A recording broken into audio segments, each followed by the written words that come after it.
立法會會議 Good morning. The regular council meeting now commences. Members, in view of the severe epidemic, this council meeting is again conducted as a remote meeting.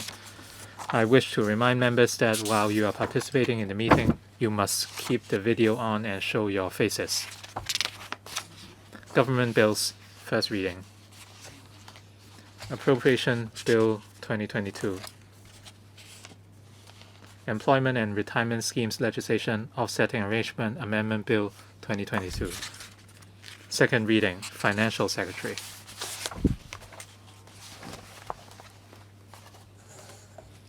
Mr. President, honorable members and fellow citizens, good morning. I move that the Appropriation Bill 2022 be read a second time. The COVID-19 pandemic has plagued the entire world for 2 years, taking a heavy toll on economic activities and people's way of life. Since the middle of last year, the epidemic situation in Hong Kong had been brought under control, with economic activities and daily life gradually getting back to normal. Nevertheless, with the emergence of a virus variant in the past month or so, the epidemic situation in Hong Kong has taken a drastic turn for the worse. The rapid spread of the virus and its profound impacts have dealt a heavy blow to many people, disrupting both their life and work, and seriously affected the operations of small and medium enterprises, thus undermining confidence in the future. A gloomy atmosphere enveloped the Hong Kong community. Taking prompt action to stabilize the epidemic is crucial for safeguarding the health and lives of our people. It's also the key to maintaining people's confidence and stabilizing our economy. The care and guidance of the central government, together with the selfless support from relevant departments and municipal governments, have bolstered the solidarity, confidence, and indomitable spirit of the Hong Kong SAR government and all sectors of the community. By making a concerted effort to fight the epidemic on all fronts and at full speed, we will surely win this battle against the virus. We will deploy all available resources and take all necessary measures to fully support the anti-epidemic work.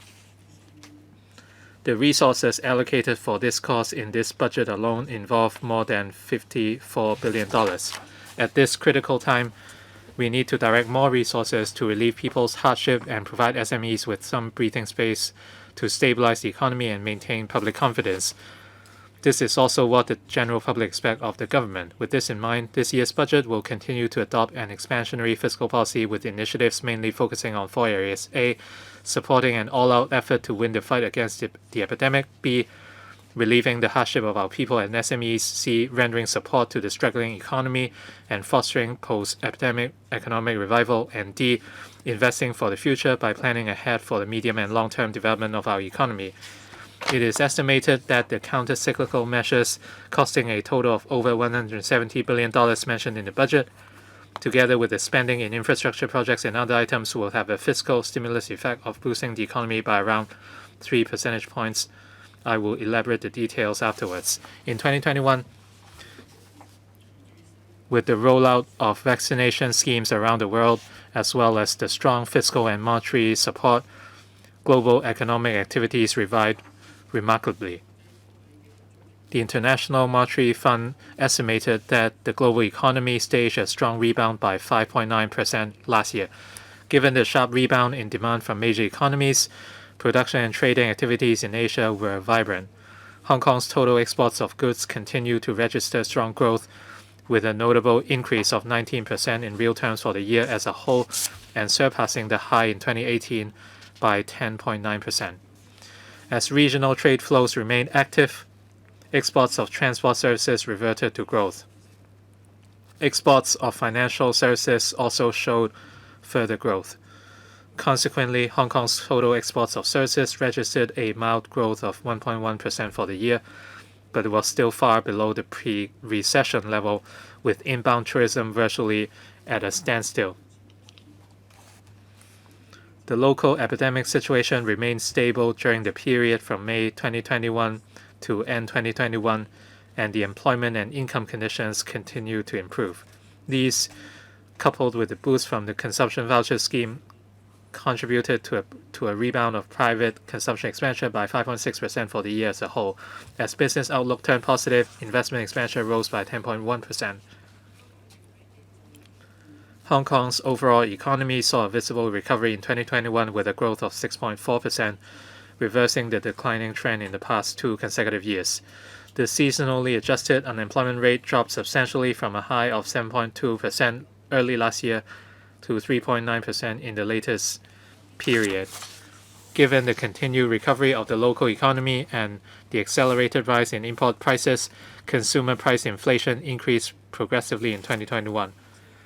However, owing to the fall in private housing rentals earlier on, the increase of the consumer price index remained mild. Netting out the effect of the government's one-off measures, the underlying inflation rate was 0.6% for last year as a whole, down 0.7 percentage point from the year before.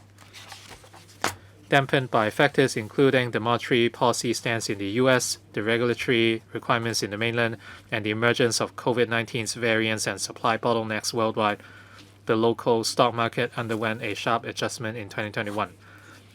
As supported by the low interest rate environment and firm end-user demand, the residential property market was active in the first half of last year. Although the market sentiment weakened in the fourth quarter of last year due to local stock market adjustment and concerns about the US interest rate hikes, flat prices still saw a moderate increase of 3% for the whole year. As for the non-residential property market, with the recovery of the local economy, coupled with the abolition of the double stamp duty imposed on non-residential property transactions in November 2020, there was a visible rebound in transaction activities last year. Yet prices and rentals of office space were relatively soft, while those of industrial buildings rebounded significantly. The government will continue to spare no efforts in increasing land supply and closely monitor the property market development. Economic outlook for 2022 and medium-term outlook. The market generally expects a further revival of the global economy this year, but the rampant Omicron variant has slowed the pace of global economic recovery recently. As affected by the impacts of high energy prices and supply bottlenecks, global inflation has been pushed up significantly, and many central banks will have to tighten their monetary policies. Besides, the geopolitical situation is complex and volatile. All these factors have cast uncertainties over the global economic outlook. Last month, the IMF lowered its global economic growth forecast for the year to 4.4%. In the mainland, the epidemic was contained effectively last year. Production activities have revived and the external trade has put up a strong performance. Last year, the growth rate of the mainland economy was 8.1%, which was faster than that of most economies. Looking ahead, although the mainland economy is facing some downward pressure, its sound fundamentals along with ample policy room will support the steady economic growth in the mainland and will continue to be the growth engine of the global economy. Last year, the US economy rebounded visibly. The market generally predicts that it will see further growth this year. However, in response to rising inflation, the Federal Reserve Board will likely raise interest rates several times and start to reduce the size of its balance sheet progressively within the year. Besides, fiscal policy support is expected to reduce from last year. These may affect the momentum of economic growth. The Eurozone economy slowed again in the latter part of last year due to the resurgence of the pandemic. However, with the still accommodative monetary policy and supportive fiscal measures, it will likely continue to recover this year. The economic growth outlook for Japan and other Asian economies this year will hinge on the pandemic developments and the restrictive measures imposed by their respective governments. Although further recovery of the global economy will lend support to Hong Kong's further export performance this year, our economy and people's livelihood have been under immense pressure in recent months as the rapid worsening of the fifth wave of the epidemic, coupled with further tightening of various restrictive measures, led to drastic fall in people flow and seriously dampened consumer and economic sentiments. To win this fight against the pandemic, the government will devote all-out efforts in stepping up testing and anti-epidemic work. Inevitably, economic activities, particularly the consumption-related sectors, will continue to be under intense pressure in the short term. Unemployment and underemployment situation will also deteriorate. The economic performance in the first quarter is not optimistic. The successful control of the epidemic is the key to safeguarding our economy and people's livelihood. With the staunch support and unfailing assistance from our country, the government and the whole community must join hands to fight the virus and win the battle promptly. As long as the recent wave of the epidemic can be gradually put under control and the status of dynamic zero infection can be maintained down the road, consumption and investment demand will likely gather steam again. A stabilized epidemic situation will also create favorable conditions for the gradual and orderly resumption of quarantine-free travel between the mainland and Hong Kong, thereby injecting greater impetus into the economy. Having regard to the latest local and external situations, as well as the stimulus effect of the fiscal measures, I forecast that Hong Kong's economy will put up a better performance in the second half of this year and achieve growth of 2 to 3.5% in real terms for the year as a whole. On inflation, external price pressures are expected to remain high and persist for some time, while domestic cost pressures will also increase gradually alongside the economic recovery. On the other hand, the upward pressure on the residential rentals remain mild. Taking all factors into account, I forecast that the headline inflation rate and the underlying inflation rate will be 2.1% and 2% respectively this year.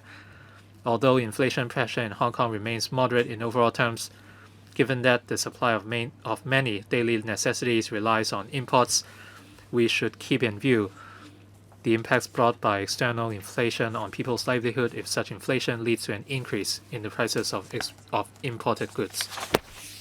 In the medium term, the economic outlook for Hong Kong is positive. The sustained high-quality development of our country's economy will serve as the key driver of global economic growth and provide the most solid foundation for Hong Kong to prosper and develop. The 14th Five-Year Plan establishes a clear positioning and direction for Hong Kong's economic development and supports Hong Kong for the development of the 8 international standards and emerging industries. We may, by leveraging our advantages under One Country, Two Systems, achieve coordinated development with our neighboring cities in the Guangdong, Hong Kong, Macau Greater Bay Area, thereby creating enormous business opportunities and ample room for Hong Kong's development. Besides, the government has been committed to nurturing emerging industries over the past few years. Among them, the ecosystem of the innovation and technology industry has become increasingly mature and is ready to contribute more to Hong Kong's economy and competitiveness in the coming years. Regarding our traditional industries, financial services have been developing rapidly with a promising outlook and will remain a driving force for our economic growth in the future. To make the best use of the opportunities, we must continue to build capacity and overcome the constraints on our workforce and land supply, and make concerted efforts to scale new heights in our economic development. Considering all these factors and taking into account the catch-up growth after the epidemic, I forecast that Hong Kong's economy will grow by an average of 3% per annum in real terms from 2023 to 26, slightly higher than the trend growth of 2.8% during the decade before the pandemic. The underlying inflation rate is forecast to average 2.5%. Fighting the virus together. The COVID-19 epidemic starting from early 2020 has affected people's livelihood and the economy. In response to this, the government promptly set up the Anti-Epidemic Fund to provide appropriate financial assistance for the affected individuals and businesses. I'm deeply grateful to the Finance Committee of the Legislative Council for promptly approving a further injection of $27 billion into the AEF last Tuesday so that the 6th round of measures can be introduced under the AEF. These include providing support for the first time for the temporarily unemployed, with $3 billion earmarked for granting a subsidy of $10,000 to each eligible person. I believe that the latest round of relief measures can help the public meet their imminent needs. Counter-cyclical measures were also launched in my previous 2 budgets. These measures, together with the relief measures under the AEF, involve a total financial commitment of over $460 billion. Besides, government departments have also devoted substantial resources to fight the epidemic, including providing isolation facilities at Penny's Bay and other appropriate locations, setting up a temporary hospital at the Asia World Expo, launching the vaccination program, providing testing services, and increasing the supply of medications, medical equipment, etc., involving a total of over $24 billion. Fighting the epidemic is our overriding mission at present. The government will mobilize all available manpower and resources to contain and stabilize the epidemic.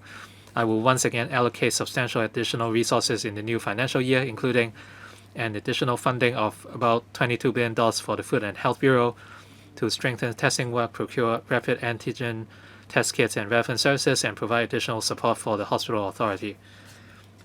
B. An additional funding of $6 billion for the Department of Health to procure more vaccines as booster doses for the general public. C. An additional funding amounting to about $7 billion in total for relevant departments to procure anti-epidemic items and services, implement anti-epidemic measures, etc. D.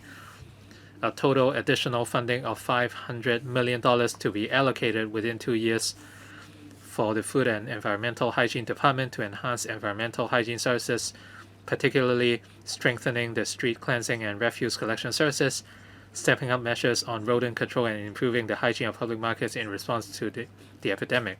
Meanwhile, the FEHD will strengthen inspections and enforcement action to raise the community's awareness about hygiene. And E. A further injection of $12 billion into the area for the construction of various anti-epidemic related facilities. Besides, I have earmarked $20 billion for other potential anti-epidemic needs. We will provide full support to fight the epidemic should more resources be required. Relieving people's hardship. To provide support for members of the public who have been affected by the epidemic, I will introduce the following one-off measures. A. Reducing salaries, tax, and tax under personal assessment for the year of assessment 2021-22 by 100%, subject to a ceiling of $10,000. The reduction will be reflected in the final tax payable for the year of assessment 2021-22. This measure will benefit 2.01 million taxpayers and reduce government revenue by $13.1 billion.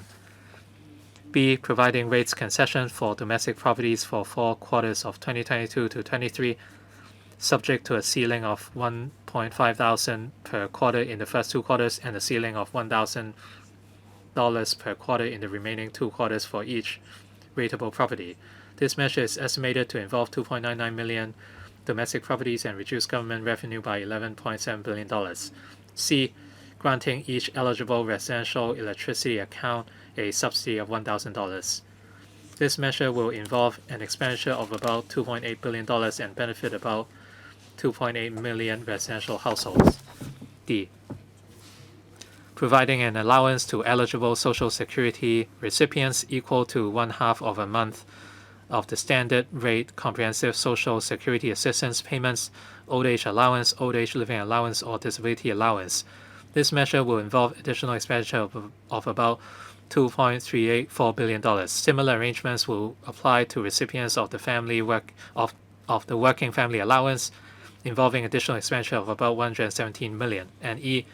Paying the examination fees for school candidates sitting for the 2023 Hong Kong Diploma of Secondary Education Examination, incurring $149 million. We will also lower the threshold for the public transport fare subsidy scheme from $400 to $200 from May to October this year. The government will provide commuters with a subsidy amounting to 1/3 of their actual monthly public transport expenses in excess of $200, subject to a maximum of $500 per month. With an increase of $1.08 billion in the subsidy amount, it's estimated that the scheme will benefit about 3.8 million commuters per month. Moreover, I propose to provide a tax deduction for domestic rental expenses starting from the year of assessment 2022-23 so as to ease the burden of renting a private property on taxpayers liable to salaries, tax, and tax under personal assessment who are not owners of domestic properties, subject to a deduction ceiling of $100,000 for a year of assessment. It's expected that government revenue will be reduced by $3.3 billion. We plan to introduce a bill into the Legislature for scrutiny in the second quarter of this year. The 100% personal loan guarantee scheme rolled out last year has helped a lot of people. I will extend the scheme for 1 year until the end of April next year. The maximum loan amount per applicant will increase from 6 times to 9 times of his or her average monthly income during employment, and the ceiling will increase from $80,000 to $100,000. In addition, the maximum repayment period under the scheme will be extended from 6 years to 10 years, whereas the maximum duration of principal moratorium will be extended from 12 months to 18 months. The Hong Kong Monetary Authority and the lending institutions will also enhance the flexibility of the scheme to assist those with income substantially reduced under the epidemic. To strengthen support for e-learning, the Quality Education Fund has set aside $2 billion to launch a 3-year program starting from this school year, under which subsidies will be provided to schools who purchase mobile computer devices and portable Wi-Fi devices for loan to needy students. This initiative will facilitate the learning of students from grassroots families during the epidemic. Supporting enterprises. During this critical juncture of fighting the epidemic, we must take all necessary measures to preserve the vitality of the economy, in particular the survival of SMEs, and strive to safeguard jobs. I will take measures to ease the operating pressure of businesses and enhance the cash flow support for them.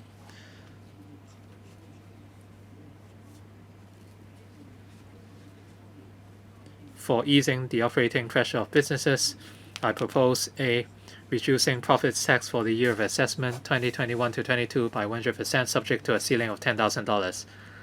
The reduction will be reflected in the final tax payable for the year of assessment 2021 to 22. This measure will benefit 151,000 businesses and reduce government revenue by $1.2 billion. B. Providing rates concession for non-domestic properties for 4 quarters of 2022 to 23, subject to a ceiling of $5,000 per quarter in the first 2 quarters and a ceiling of $2,000 per quarter in the remaining 2 quarters for each rateable property. This measure is estimated to involve 430,000 non-domestic properties and reduce government revenue by $3.4 billion. C. Waiving the business registration fees for 2022 to 23. This measure will benefit 1.5 million business operators and reduce government revenue by $3 billion. D. Continuing to waive 75% of water and sewage charges payable by non-domestic households for 8 months until the 30th of November 2022, subject to a monthly ceiling of $20,000 and $12,500 respectively per household. This measure will benefit 250,000 non-domestic households and reduce government revenue by $680 million. E. Extending the waivers or concessions of the existing 34 groups of government fees and charges for 12 months starting from October. This measure will benefit a wide range of sectors such as aviation, maritime, logistics, retail, catering, agriculture and fisheries, construction, tourism, and entertainment, and will reduce government revenue by about $1.7 billion. And F. Continuing to grant the 75% rental or fee concession currently applicable to eligible tenants of government premises and eligible short-term tenancies and waivers under the Lands Department for 6 months until the 30th of September. During the period, tenants who have to close their properties at the request of the government will continue to receive full rental waiver for the duration of the closure. This will reduce government revenue by $1.4 billion. As regards enhancing the cash flow support for businesses, I will extend the application period of all guarantee products under the SME Financing Guarantee Scheme for 1 year to the end of June next year. The special 100% loans guarantee under the SFGS will also be further enhanced by increasing the maximum loan amount per enterprise from the total amount of employee wages and rents for 18 months to that for 27 months, with the loan ceiling raised from $6 million to $9 million, and by extending the maximum repayment period from 8 years to 10 years. Besides, I have requested the HMA to extend the pre-approved principal payment holiday scheme through the banking sector SME lending coordination mechanism for 6 months to the end of October. At the same time, the HMA and the banking sector will offer enterprises the option of making partial repayment of principal over a longer period of time. This arrangement will also apply to the loans granted under the SFGS. To help small and medium-sized exporters secure export financing from banks more easily, the Hong Kong Export Credit Insurance Corporation plans to launch the Export Credit Guarantee Program on a pilot basis in March, under which the ECIC will guarantee up to 70% of the export financing of their policyholders subject to a maximum limit of $50 million. In addition, to encourage exporters to take larger orders from overseas buyers, the ECIC will introduce the flexible indemnity ratio arrangement in the second half of the year to enhance insurance coverage for exporters. This measure is expected to benefit about 2.4 thousand policy holders. Job creation. To ease the unemployment situation due to the epidemic and the anti-epidemic measures, the government has earmarked total funding of 13.2 billion under the AEF to create time-limited jobs in the public and private sectors. As at end 2021, some 60,000 jobs were created under the 2 rounds of the job creation scheme, of which about 45,000 jobs were filled. We have earmarked an additional funding of $6.6 billion in the latest round of AEF injection for the creation of another 30,000 time-limited jobs. Issuing consumption vouchers. Last year, we implemented the consumption voucher scheme for the first time. With the help and concerted efforts of various parties, the scheme was effective in boosting the market sentiment, stimulating local consumption, and speeding up economic recovery. It has also promoted the extensive use of electronic payment. The new wave of epidemic has disrupted the pace of economic recovery. With last year's experience, I will implement a new round of consumption voucher scheme under which electronic consumption vouchers with a total value of $10,000 will be disbursed by installment to each eligible Hong Kong permanent resident and new arrival aged 18 or above through suitable stored value facilities. The scheme is expected to benefit about 6.6 million people. I fully understand that this wave of epidemic has seriously affected various sectors and the public. In order to relieve the burden of the people and different merchants, I will make a special arrangement under which consumption vouchers valued at $5,000 will be disbursed in April to over 6.3 million successful registrants first by making use of the registration data collected through last year's consumption voucher scheme. They will get the remaining vouchers by installments together with the new eligible persons in the middle of the year. In this regard, the government will, in moving the vote on account resolution, inform the LegCo that the funding allocation for the consumption voucher scheme may be used upon passage of the resolution. I hope that the scheme will inject impetus to the market when the epidemic is stabilized so as to accelerate economic recovery and further encourage the public and merchants to use electronic payment, which will promote the development of digital economy. The entire scheme will incur about $66.4 billion of financial commitment. We will announce the details as soon as possible. Enhancing economic resilience and enriching industrial development. When formulating long-term economic policies, first we must be clear about the purpose of economic development so that policy implementation will not deviate from its original intention.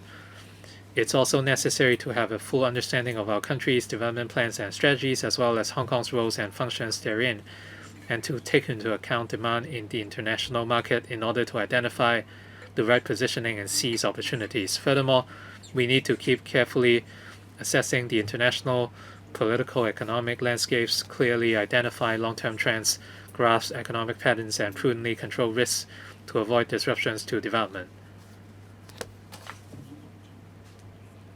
People-centric development. First of all, it is necessary to know whom and what purpose economic development is for. Hong Kong's per capita GDP reached $49,000 last year, and the latest seasonally adjusted unemployment rate has fallen to 3.9%, which look good.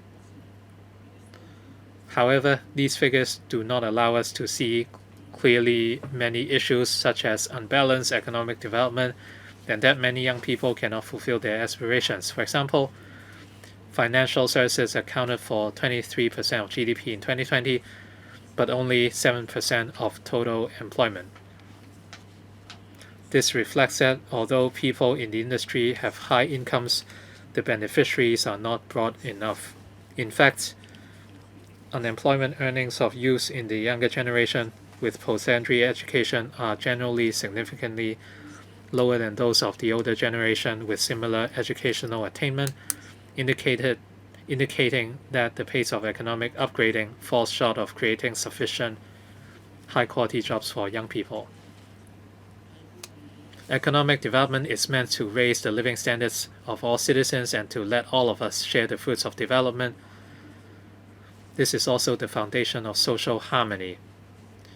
As such, we must enrich industrial development and move towards high quality and inclusive economic growth, thereby creating more high quality and diverse employment opportunities. This will not only benefit the citizens better, but also create conditions and provide resources to solve deep-seated problems such as housing and poverty. A new starting point in history. The implementation of the Hong Kong National Security Law, coupled with the improvement of the electoral system, is to implement the fundamental principle of patriots administering Hong Kong and establish Hong Kong's political order from a legal and institutional perspective. And as a result, the practice of one country, two systems in Hong Kong can be brought back to the right track for steadfast and successful implementation so that Hong Kong can consolidate and strengthen its uniqueness and advantages under the system. At present, the executive-led political system has been strengthened, and there is healthy interaction between the executive and the legislature. The administration's governance efficiency has been enhanced as a result. The Hong Kong SAR government, the LegCo, and all sectors of society can work together to address social, economic, and people's livelihood issues and gradually resolve some of the deep-seated contradictions that have hindered Hong Kong's development for a long time. Year 2022 marks the 25th anniversary of the reunification of the Hong Kong SAR with our motherland, which will mark a new historical starting point for Hong Kong and a new milestone towards governance and prosperity. Integrate into the national development. Hong Kong has unique advantages, including institutional advantages under one country, two systems, a fine tradition of rule of law, and a market-oriented and internationalized business environment. We have always been leveraging the support from our motherland while engaging with the world, serving our country's needs without strings and achieving great development in return. Under the 14th Five-Year Plan, our country continues to reform and open up, moves towards high-quality development and progress according to the strategy of domestic and international dual circulation. It also makes clear the position and direction of Hong Kong's economic development and supports the development of Hong Kong in 8 areas. Integrating into the national development is an inevitable path for the Hong Kong economy. The government will make good use of national policies and our own advantages and take the GBA as an entry point, proactively exploring the vast mainland market and participating in the domestic circulation of the national economy. At the same time, Hong Kong will play its bridging and platform role at the intersection of domestic and international circulations while connecting domestic and foreign markets and investors and assisting mainland enterprises to explore the international market, seeking progress while maintaining stability. The world is undergoing a change unseen in a century. In recent years, Western countries have been trying to suppress our country's development. The COVID-19 pandemic has dealt a severe blow to the global supply chains, further heightening protectionism. In the past 2 years, governments of many countries have raised debts of massive scale, and central banks have implemented extremely accommodative monetary policies, greatly increasing macroeconomic and financial market vulnerabilities. We need to stay highly vigilant at all times, better connect with the international market under the premise that risks are well managed, thereby striving for progress while maintaining stability. We also have to use development to enhance our ability to cope with risks so as to promote stability with progress. Innovation and technology as well as digital economy. Innovation and technology development is a global trend and is a reflection of core competitiveness of different economies. The I&T industry is not only a new economic growth spot, but can also enhance the productivity of other industries. For Hong Kong, whether it is the development of new industries with advantages or the transformation and upgrading of traditional industries, the contribution of I&T is required. Therefore, we must focus on promoting I&T development. Digitalization is an inevitable trend as the economy moves towards high-quality development. Through the collection of various data in the economic system, followed by digitalization, organization, and analysis of these data, we can better understand the operation of the entire economy and the individual segments and enhance efficiency and promote innovation.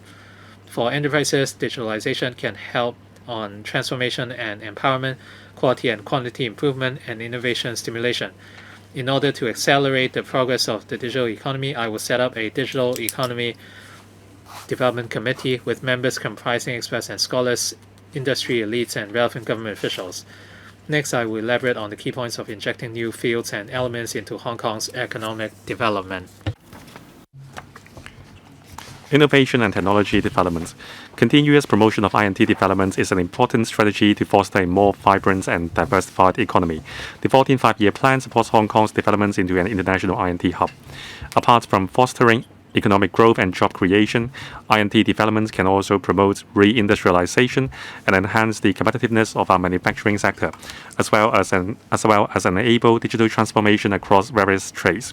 The current term government has invested over $130 billion in INT development, which has seen results trending up gradually in recent years.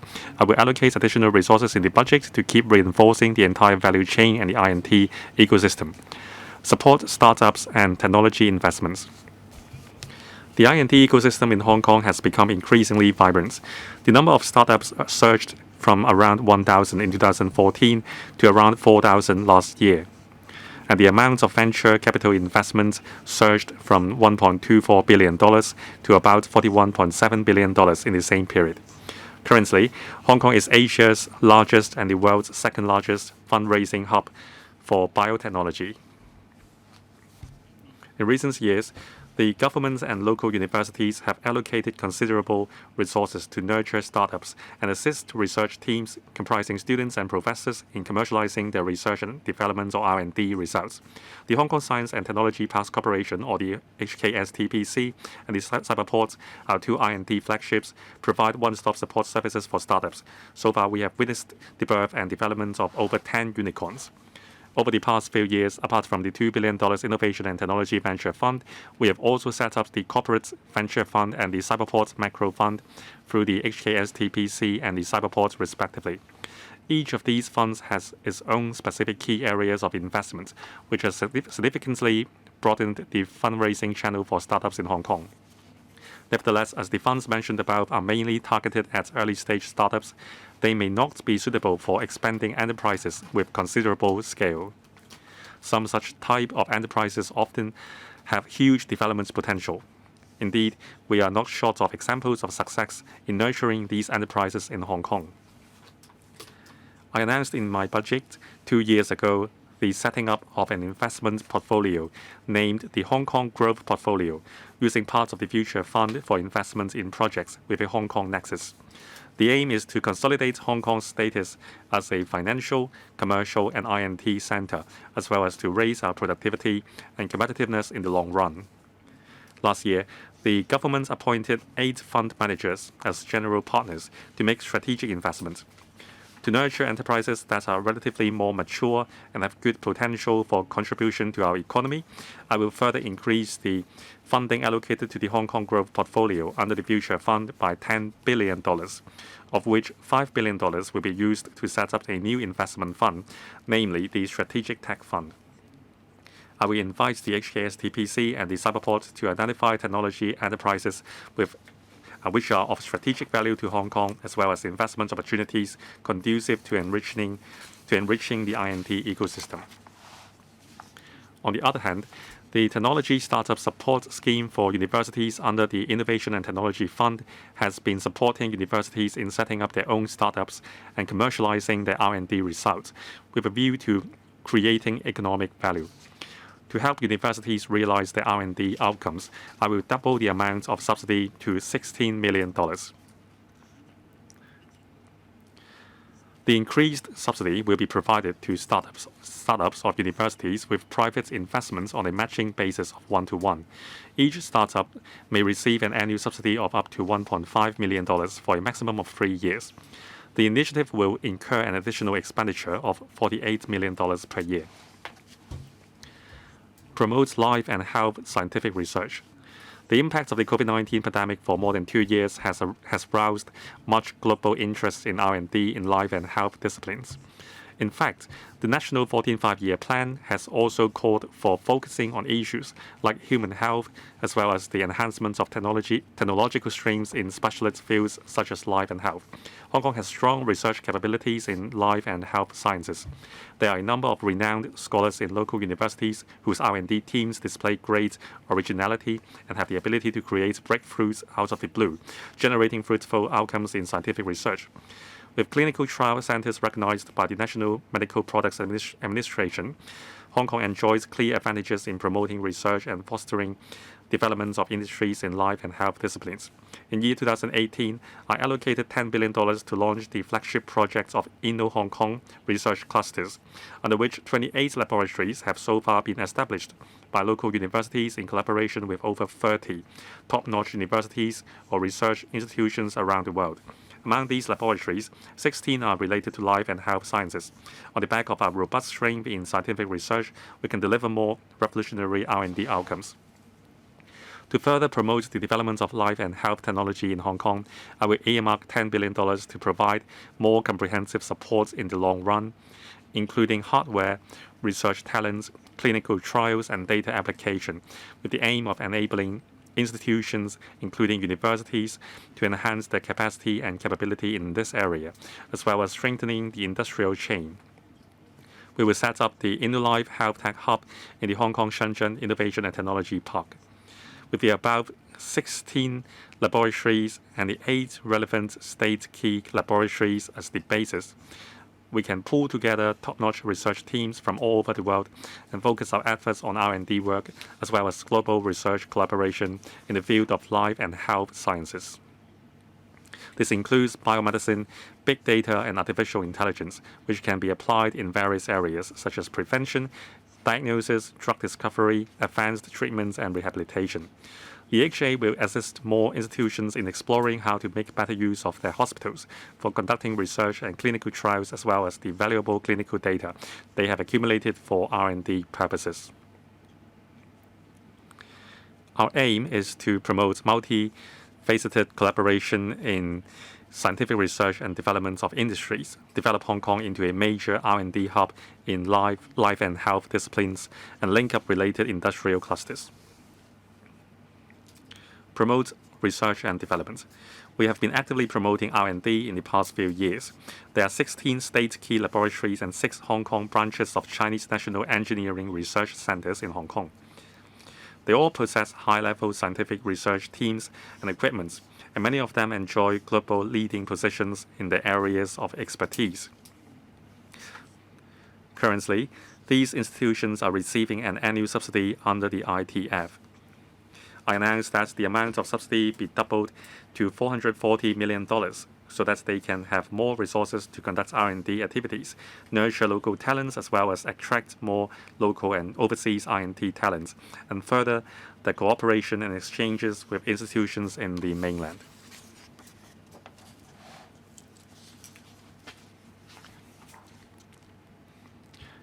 Technology application. We have been encouraging the public and private sectors to proactively apply technologies in their operations for the benefits and convenience of the public.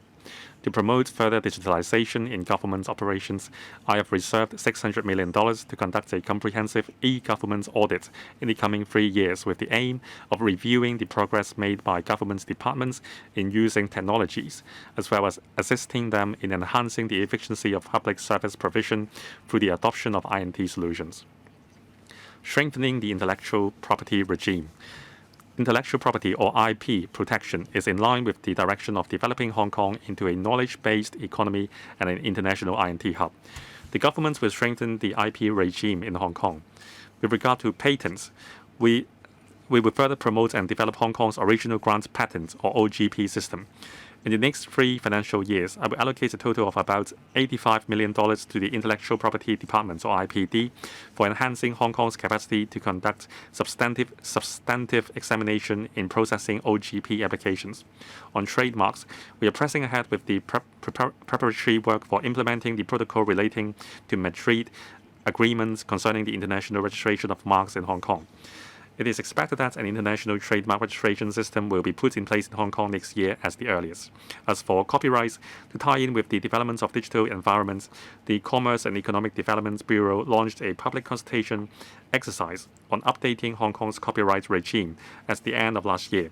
The consultation period ends today. The government will carefully consider the views collected before introducing a bill to amend the copyright ordinance into the legislature in the first half of this year. The IPD will also actively explore with the mainland authorities facilitation measures for cross-boundary IP protection, enhance its free IP consultation service, IP Manager Scheme Plus, and other training programs, and collaborates with the Department of Justice to promote IP mediation and arbitration services. Besides, we will work with the Hong Kong Trade Development Council and relevant stakeholders to promote Hong Kong's IP professional services through different channels. International Financial Center. The development of Hong Kong as an international financial center has dovetailed with the needs of our country and attuned to the pulse of the global investment market over the past few decades. As a result of such development, an extensive pool of capital, investors, entrepreneurs, and professional services talent was created in Hong Kong. Our market size continues to grow with new services and products rolling out one after another. Following the continuous expansion and enhancement of the mutual access regime and our implementation of various policies to promote the transformation of the market structure in recent years, Hong Kong's role and function as the international financial center of our country have been further enhanced. Hong Kong has risen to a new level of development with a wider scope of services and a more comprehensive industrial chain. The clustering effect in respect of financial institutions has also become more prominent. The 14th Five-Year Plan expressly supports Hong Kong in enhancing our status as an international financial center, strengthening its function as a global offshore RMB business hub, an international asset management center, and a risk management center, as well as deepening and widening mutual access between the financial markets of Hong Kong and the mainland so as to develop a high-quality GBA. We will endeavor to achieve the goal of enhancing the capability of the financial sector in serving the real economy. While making rapid developments, we need to strike a balance to maintain stability and security, enabling Hong Kong to fully realize its market potential, as well as achieving rapid, long-term, and steady market developments. The steady development of our country provides the most solid backing for Hong Kong. Under the dual circulation strategy, our country's continuous reform, high-quality two-way opening up, ongoing RMB internationalization, and transformation to a green and zero-emission financial secretary, RMB internationalization and transformation into a green and zero-emission economy have brought us new missions and opportunities. Hong Kong has to proactively develop a more vibrant and diversified financial market in terms of type of investment products, risk management tool, appropriate corporate financing, arrangement, treasury management needs, etc. By doing so, we can definitely ensure a stronger development of our financial markets, through which we can deepen and widen the mutual access between mainland and international capital markets, thereby facilitating Hong Kong's development into a more competitive and powerful international financial center. Securities market. In the past year, the securities market continued to flourish. The Hong Kong stock market recorded an average daily turnover of $166.7 billion last year, representing an increase of 29% over year 2020. Funds raised through initial public offerings or IPO in Hong Kong amounted to nearly $330 billion during the same period, making Hong Kong the fourth largest IPO center in the world. Hong Kong remains a main listing platform worldwide. The increase in trading and market capitalization of Hong Kong stocks was attributable mainly to the series of reforms implemented in the past few years to enhance the competitiveness of the Hong Kong market, including allowing emerging and innovative enterprises with weighted voting rights structure, as well as pre-revenue or pre-profit biotechnology companies to list in Hong Kong, and providing facilitation for qualifying issuers to seek secondary listing in Hong Kong. As at the end of last month, a total of 70 companies have listed in Hong Kong under the new regime, raising more than $570 billion, representing nearly half of the total funds raised during the same period. Currently, the new economy enterprises amount for more than 20% of the total market capitalization in Hong Kong. Among them, 48 are healthcare and biotechnology companies. They have raised over $110 billion in total, turning Hong Kong into Asia's largest and the world's second largest fundraising hub for biotechnology and spurring the rapid and comprehensive development of the biotechnology ecosystem in Hong Kong. Continuous operational enhancement, system reformation, and innovative developments are important means to empower and accelerate the development of Hong Kong markets. In January this year, after striking a balance amongst considerations such as the need to ensure the quality of listed companies, investor protection, and market development, the Hong Kong Exchanges and Clearing Limited, or HKEX, launched a listing regime for special purpose acquisition companies, or SPAC, enabling experienced and reputable SPAC promoters to source new and innovative enterprises for merger and acquisition, with a view to assisting emerging enterprises with potential in listing through an unconventional initial offering and providing a new alternative listing route in Hong Kong. Moreover, with the continuous development of the mainland economy, enterprises have substantial financing needs in the international markets. However, due to the increased risk and uncertainties of listing in overseas markets, many China concept stock companies have chosen to return. We have already made preparation for their return, including allowing Greater China companies without weighted voting rights structure and which are not from innovative sectors to seek secondary listing in Hong Kong, and offering more flexibility to issuers seeking dual primary listings. These measures will help further attract quality China concept stock companies to list in Hong Kong and provide more choices for market players, thereby increasing market liquidity and enhancing the competitiveness of Hong Kong as a global financing platform. On market development, considering the fact that there are some large-scale advanced technology enterprises which require substantial capital for their R&D work, but are not qualified for listing as they fail to meet the profits and trading record requirements, the Securities and Futures Commission, or the SFC, and the HKEX are reviewing the main board listing rules and, having due regard to the risk involved, examining the revision of the listing requirements to meet the fundraising needs of such enterprises. Bond markets. Bond markets not only facilitate medium and long-term capital allocation and management, but also guide capital markets with greater depth and breadth towards the role of supporting a real economy. Developing the bond markets in Hong Kong has been one of our key objectives in recent years. Apart from promoting the diversification of bond products, we strive to move towards the development direction of financial inclusion, enabling the public to participate and benefit from such inclusion. The Steering Committee on Bond Markets Development in Hong Kong, which was set up under my steer last year, has reviewed the current situation of the bond market in Hong Kong and put forward recommendations along 3 directions. They include enhancing market landscape, market infrastructure, and market promotion to further promote the development of our bond markets. We will progressively implement these recommendations, including expanding the issuance of green bonds, RMB bonds, and Hong Kong dollar bonds with longer tenor under government's bond programs to foster the development of local RMB and green bond markets and the formation of local yield curve, consolidating our strengths in promoting offshore RMB business, and encouraging participation of mainland enterprises and entities in Hong Kong's bond markets, and stepping up efforts to promote Hong Kong's position as a bond center among investors and bond issuers. Meanwhile, we will further enhance the functions of the Central Money Markets Unit by upgrading it to be a major central securities depository platform in Asia, while working on the development of an electronic bond trading platform to facilitate secondary transactions and expand investor base. Besides, we will also explore ways to enhance the prospectus requirements and, on the premise of ensuring due protection of investors, make it easier for retail investors to participate in and share the fruits of our bond market development. We have been committed to promoting the development of retail bonds so as to benefit the public.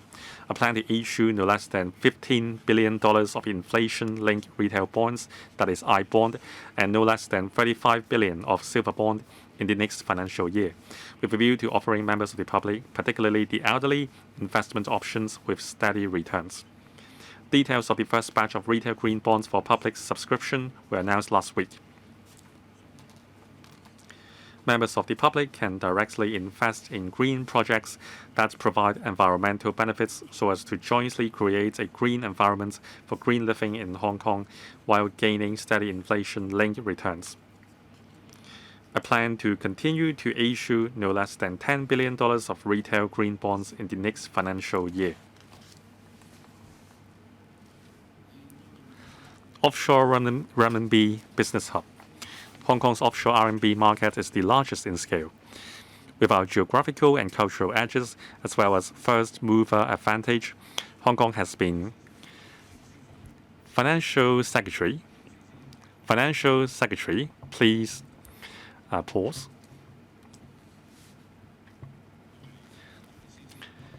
FS. It seems that the connection is glitchy. Let's wait for the technicians to sort it out.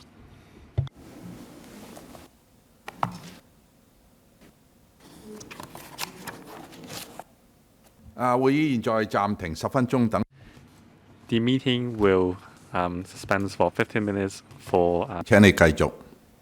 Financial Secretary, please continue. Thank you, President, members and members of the public. My apologies. I will now continue. Offshore renminbi business hub. Hong Kong's offshore RMB market is the largest in scale. With our geographical and cultural edges, as well as first mover advantage, Hong Kong has been performing the role of facilitator and innovator in proactively promoting the internationalization of RMB in terms of offshore RMB capital flow, clearing volume, products type, and risk management tool. In the future, we will explore ways to further expand the channels for the two-way flow of cross-boundary RMB funds, as well as continue to promote the development of offshore RMB products, including introducing more diversified RMB wealth management products and bonds.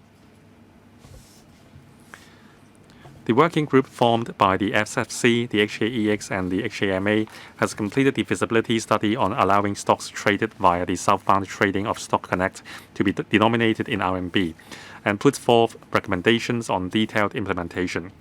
The working group will start making preparation in this regard and will discuss with the regulatory authorities and relevant organizations in the mainland.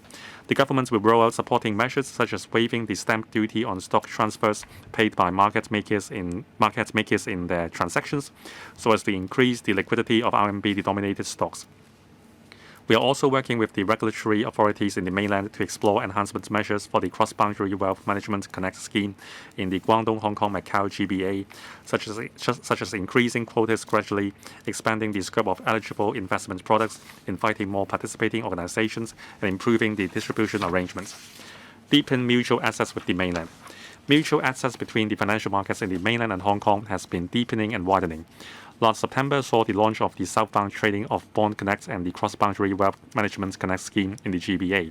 The Shanghai Hong Kong Stock Connect and the Shenzhen Hong Kong Stock Connect have continued to expand, registering a substantial increase in trading volume.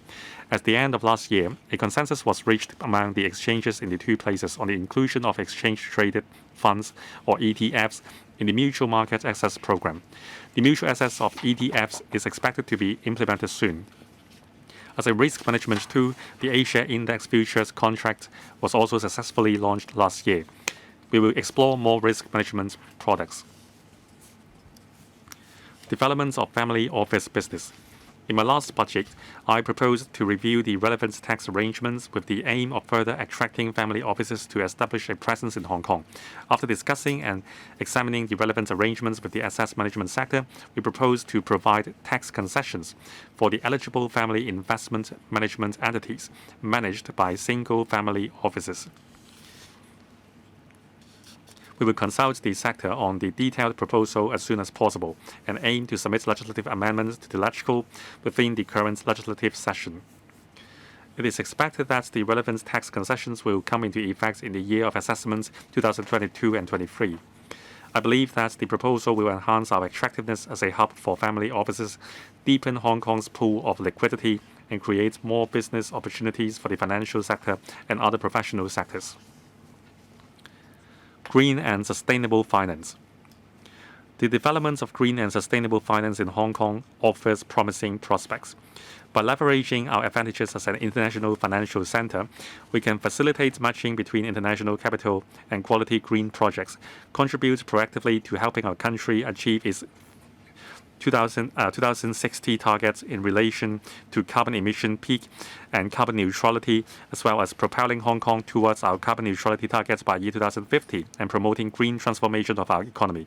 Since the launch of our government's green bond program in year 2018, a total of more than $7 billion equivalents of green bonds targeting global institutional investors has been successfully issued.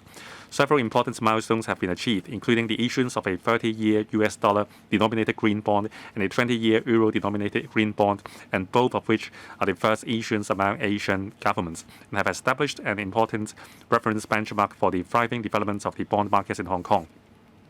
The successful issuance of RMB green bonds by the Shenzhen municipal government in Hong Kong has set a leading example for the GBA cities to make good use of the Hong Kong markets for green financing. It has also further strengthened Hong Kong's functions as an offshore RMB hub and a green financial center. This year, we will continue to issue green bonds totaling about $4.5 billion or equivalent. The Green and Sustainable Finance Grant Scheme launched last year has been well received by the industry. Over 50 applications have been approved so far, covering various kinds of green and sustainable debt instruments. Among the applications approved, many of them involved subsidies for covering the external review cost relating to green and sustainable loans. To support enterprises in obtaining green financing, we will lower the minimum loan size from $200 million to $100 million in respect of applications for subsidies for covering external review costs under the scheme. Infrastructure financing securitization. To consolidate the vital role of Hong Kong as an infrastructure financing hub and a premier overseas financing platform under the National B&R Initiative, the Hong Kong Mortgage Corporation Limited, or HKMC, will conduct a study on the implementation of a pilot scheme on infrastructure financing securitization within this year. Under the scheme, the HKMC is expected to offer infrastructure financing securitization products with a total value of $450 million to investors in the institutional market in the next financial year. This will enable the local infrastructure financing markets to become more vibrant and diversified, and also facilitate the inflow of market capital to high-quality infrastructure projects. Financial technology. The HKMA and the People's Bank of China, or PBOC, signed a memorandum on understanding in October last year. Under the MOU, the two authorities agreed to develop a one-stop platform in the form of a network link-up to allow eligible financial institutions and technology firms to conduct pilot trials of cross-boundary financial technology or fintech projects concurrently in Hong Kong and the mainland. At present, more than 10 local banks have expressed interest in using the platform. The HKMA and the PBOC are implementing the operation details of the platform.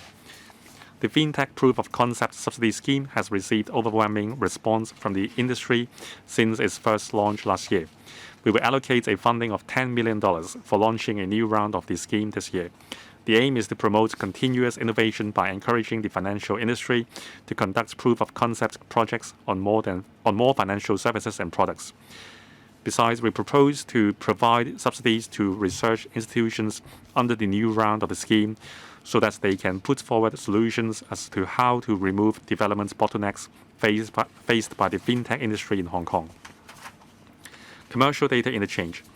The commercial data interchange, or the CDI, announced in last year's budget, which is targeted to be launched by the end of this year, is progressing well. A number of banks have successfully approved loans totaling over 900 million Hong Kong dollars to SMEs using various kinds of commercial data during the study and pilot launch stages of the project. The HKMA will enrich the data-driven financial service ecosystem by exploring the introduction of more commercial data sources in order to expand the function of the CDI. Concurrently, the government will explore ways to enable the financial institutions with the authorization by the enterprises to obtain the enterprises' data kept in government departments from various departments in a computer-readable format. Priority will be accorded to data which facilitates the application for financial services by SMEs. GBA Investment Fund. As I mentioned earlier, I will increase the funding allocated to the Hong Kong Growth Portfolio under the Future Fund by $10 billion, of which $5 billion will be used to set up the Strategic Tech Fund. As for the remaining $5 billion, it will be used to set up a GBA investment fund, which will focus on investment opportunities in the GBA. With the country's support, the GBA will be one of the key drivers of future regional economic development, and the prospects will be promising. As the relationship between Hong Kong and other cities in the GBA becomes closer, investing in the development of various priority industries in the region will not only inject more dynamism to the development of the region, but also bring economic and social benefits to Hong Kong. Arts, culture, and tourism. Arts and culture, which depicts the spirit and values of a community, is where the soft power of a place lies. With a rich Chinese heritage, distinctive advantages as a cultural melting pot of East and West, as well as extensive international connections, Hong Kong is uniquely positioned to tell the story of China and Hong Kong through the promotion of arts and culture development and exchange. This can also tie in with Hong Kong's new positioning as an East meets West center for international cultural exchange under the 14th Five-Year Plan. I will allocate additional resources to promote arts and culture. Hong Kong Performing Arts Market. To promote the development of the arts and cultural sector, it is important for us to provide an international platform, which will be conducive to the creation of a complete ecosystem for the industry. Our arts and cultural sector has gathered considerable strength. In respect of visual arts, Arts Basel Hong Kong and the Business of Design Week, held annually, are acclaimed internationally. In year 2020, Hong Kong ranked as the second largest art market in the world after only New York.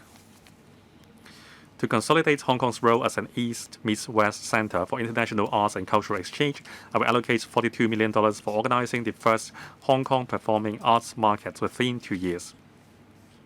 The large-scale arts market, which is designed for the performing arts industry, will serve as an integrated platform for showcasing the works of top-notch performing artists and arts groups from the mainland, Hong Kong, and overseas. This will help bring the remarkable performing arts of the mainland and Hong Kong onto the world stage through activities such as exhibitions, forums, focus discussions, performances, and trading. The event will also facilitate exchanges between renowned overseas performing artists as well as arts groups and their counterparts in the mainland and Hong Kong. Arts technology. The integration of arts and technology has become a new trend.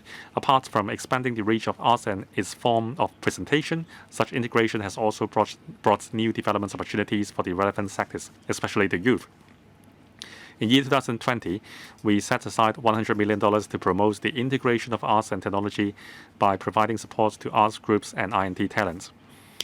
To further facilitate arts technology development, I will allocate $30 million to implement an arts technology funding pilot scheme in the next financial year, with the aim of encouraging the 9 major performing arts groups to apply arts technology to enrich their stage production. I will also inject an additional amount of $10 million into the Arts Capacity Development Funding Scheme in order to encourage small and medium-sized arts groups to further explore the use of arts technology under the scheme. In addition, the East Kowloon Cultural Center is expected to be commissioned in phases next year. I will earmark $85 million each year to support its development into a major arts technology venue and incubator for the provision of structured training. I will also set aside $70 million to upgrade the facilities of the performing venues under the Leisure and Cultural Services Department, with a view to enabling arts groups to further apply technology in their performances, thereby enhancing audience experience. Developments of tourism industry. As the developments of tourism industry and the promotion of East meets West arts and cultural exchange are closely related, strengthening support for the tourism industry can help achieve synergy. Over the past 2 years, the government has rolled out measures of more than $3.8 billion to support the tourism industry. In addition to providing direct financial subsidy to the trade, it also encourages the trade to explore more local tour itineraries before resumption of cross-boundary tourism, and enhancing the supporting facilities of tourist attractions and the tour guide services as well. In light of fierce regional competition, we will get well prepared by providing additional resources for the promotion of cultural, heritage, and green tourism projects with Hong Kong characteristics, enhancing tourism promotion, and rolling out enticing promotional offers in a timely manner to attract tourists from outside Hong Kong. This will also help consolidate Hong Kong's position as a core demonstration zone for multi-destination tourism and an international tourism hub as specified in the Outline Development Plan for the GBA and the Culture and Tourism Development Plan for the GBA. I will earmark $1.26 billion to support and develop the tourism industry, of which $600 million will be used to implement a 3-year scheme entitled Cultural and Heritage Sites Local Tour Incentive Scheme. The scheme aims at providing incentives for the industry to develop and launch tourism products with cultural and heritage elements, as well as supporting the operation of the Green Lifestyle Local Tour Incentive Scheme. Another sum of $60 million will be used to sponsor the training of tourism practitioners for 3 years, with a view to further improving the professional standards and service quality of the industry. The remaining sum of $600 million in the earmark funding will be used for supporting the work of the Hong Kong Tourism Board to revive the tourism industry and implement the CTD plan. The Tourism Board will continue to launch the Holiday at Home campaign to support the industry.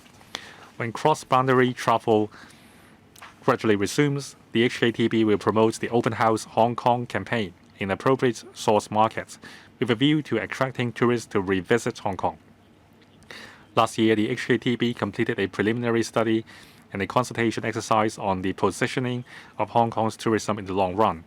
Depending on the circumstances of individual source markets, a new tourism brand promotion campaign will be launched around the world in phases in the coming year. The HKTB will also allocate a sum of $100 million from its reserve to support the above work. 航空 Aviation and maritime sectors. Hong Kong's airport and port facilities are among the best in the world. The 14th Five-Year Plan expressly supports Hong Kong in developing high value-added maritime services and states for the first time the support for enhancing Hong Kong's status as an international aviation hub.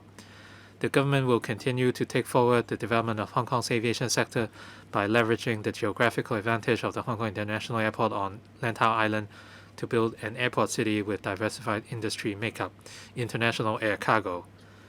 To further provide quality and efficient cargo services for the GBA, the Airport Authority Hong Kong plans to develop sea-air cargo transshipment between the HKIA and the rest of the GBA. The AA will set up an upstream HKIA logistics park in Dongguan and an airside intermodal cargo handling facility at the HKIA. This will allow export cargo from the mainland to complete security screening in advance and then be transported seamlessly to Hong Kong. It will then be directly transshipped to all overseas destinations through Hong Kong's international aviation network without the need to undergo further security screening. Similarly, international cargo can also be imported into the mainland through the reverse process. Since the end of 2021, the AA has progressively launched a sea-air intermodal pilot scheme with the existing facilities at the HKIA for the purpose of testing and establishing the full operational procedures. Maritime and Port Sector. The Hong Kong Maritime and Port Board has set up a dedicated task force to explore concrete proposals to promote the development of smart port, including further enhancing port efficiency and reducing cargo handling time and costs with the use of a digitalized system. Based on the findings of its study, the HKMPB has proposed to provide half-tax concession to attract more maritime enterprises to establish a presence in Hong Kong. The government plans to introduce the proposed legislative amendments to the LegCo in the first half of this year.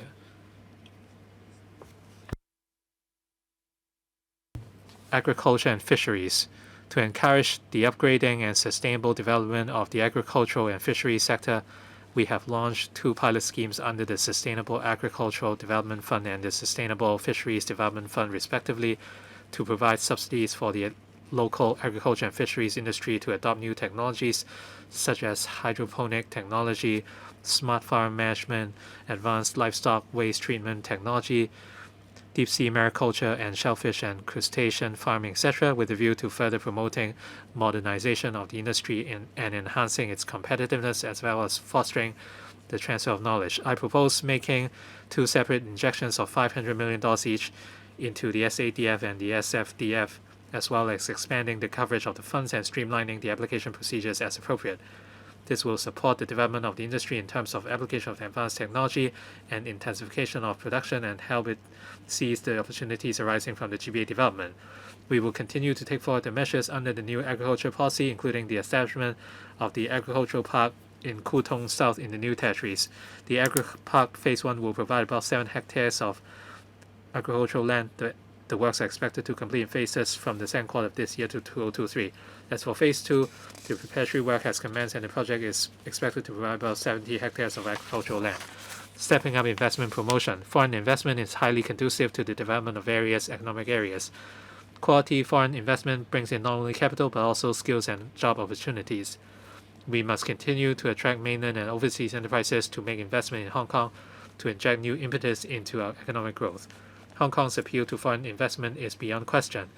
According to a survey conducted by the government, the number of mainland and overseas companies in Hong Kong increased by 10% from 8,225 in 2017 to a record high of 9,049 last year, demonstrating that Hong Kong's business environment remains remarkable. Attract investment from the mainland and overseas. Competition among various economies in the aftermath of the pandemic will definitely intensify. We must step up our efforts in investment promotion to attract foreign enterprises to Hong Kong. Starting from the next financial year, the government will provide an additional recurrent provision of around $90 million in phases to strengthen Invest Hong Kong's work and our investment promotion network in the mainland and overseas. At present, Hong Kong has signed 45 comprehensive avoidance of double taxation agreements and is in negotiations with 14 tax jurisdictions with a view to minimizing the risk of double taxation borne by foreign enterprises doing business in Hong Kong. We will continue to proactively expand our CDTA network, Global Financial Leaders Investment Summit.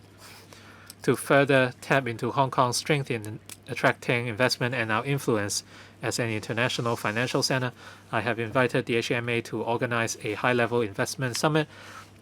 Representatives of mainland and international financial institutions will be invited to attend the summit to learn about the unique advantages and investment environment of Hong Kong and to jointly explore global financial opportunities and the role that Hong Kong can play in the future.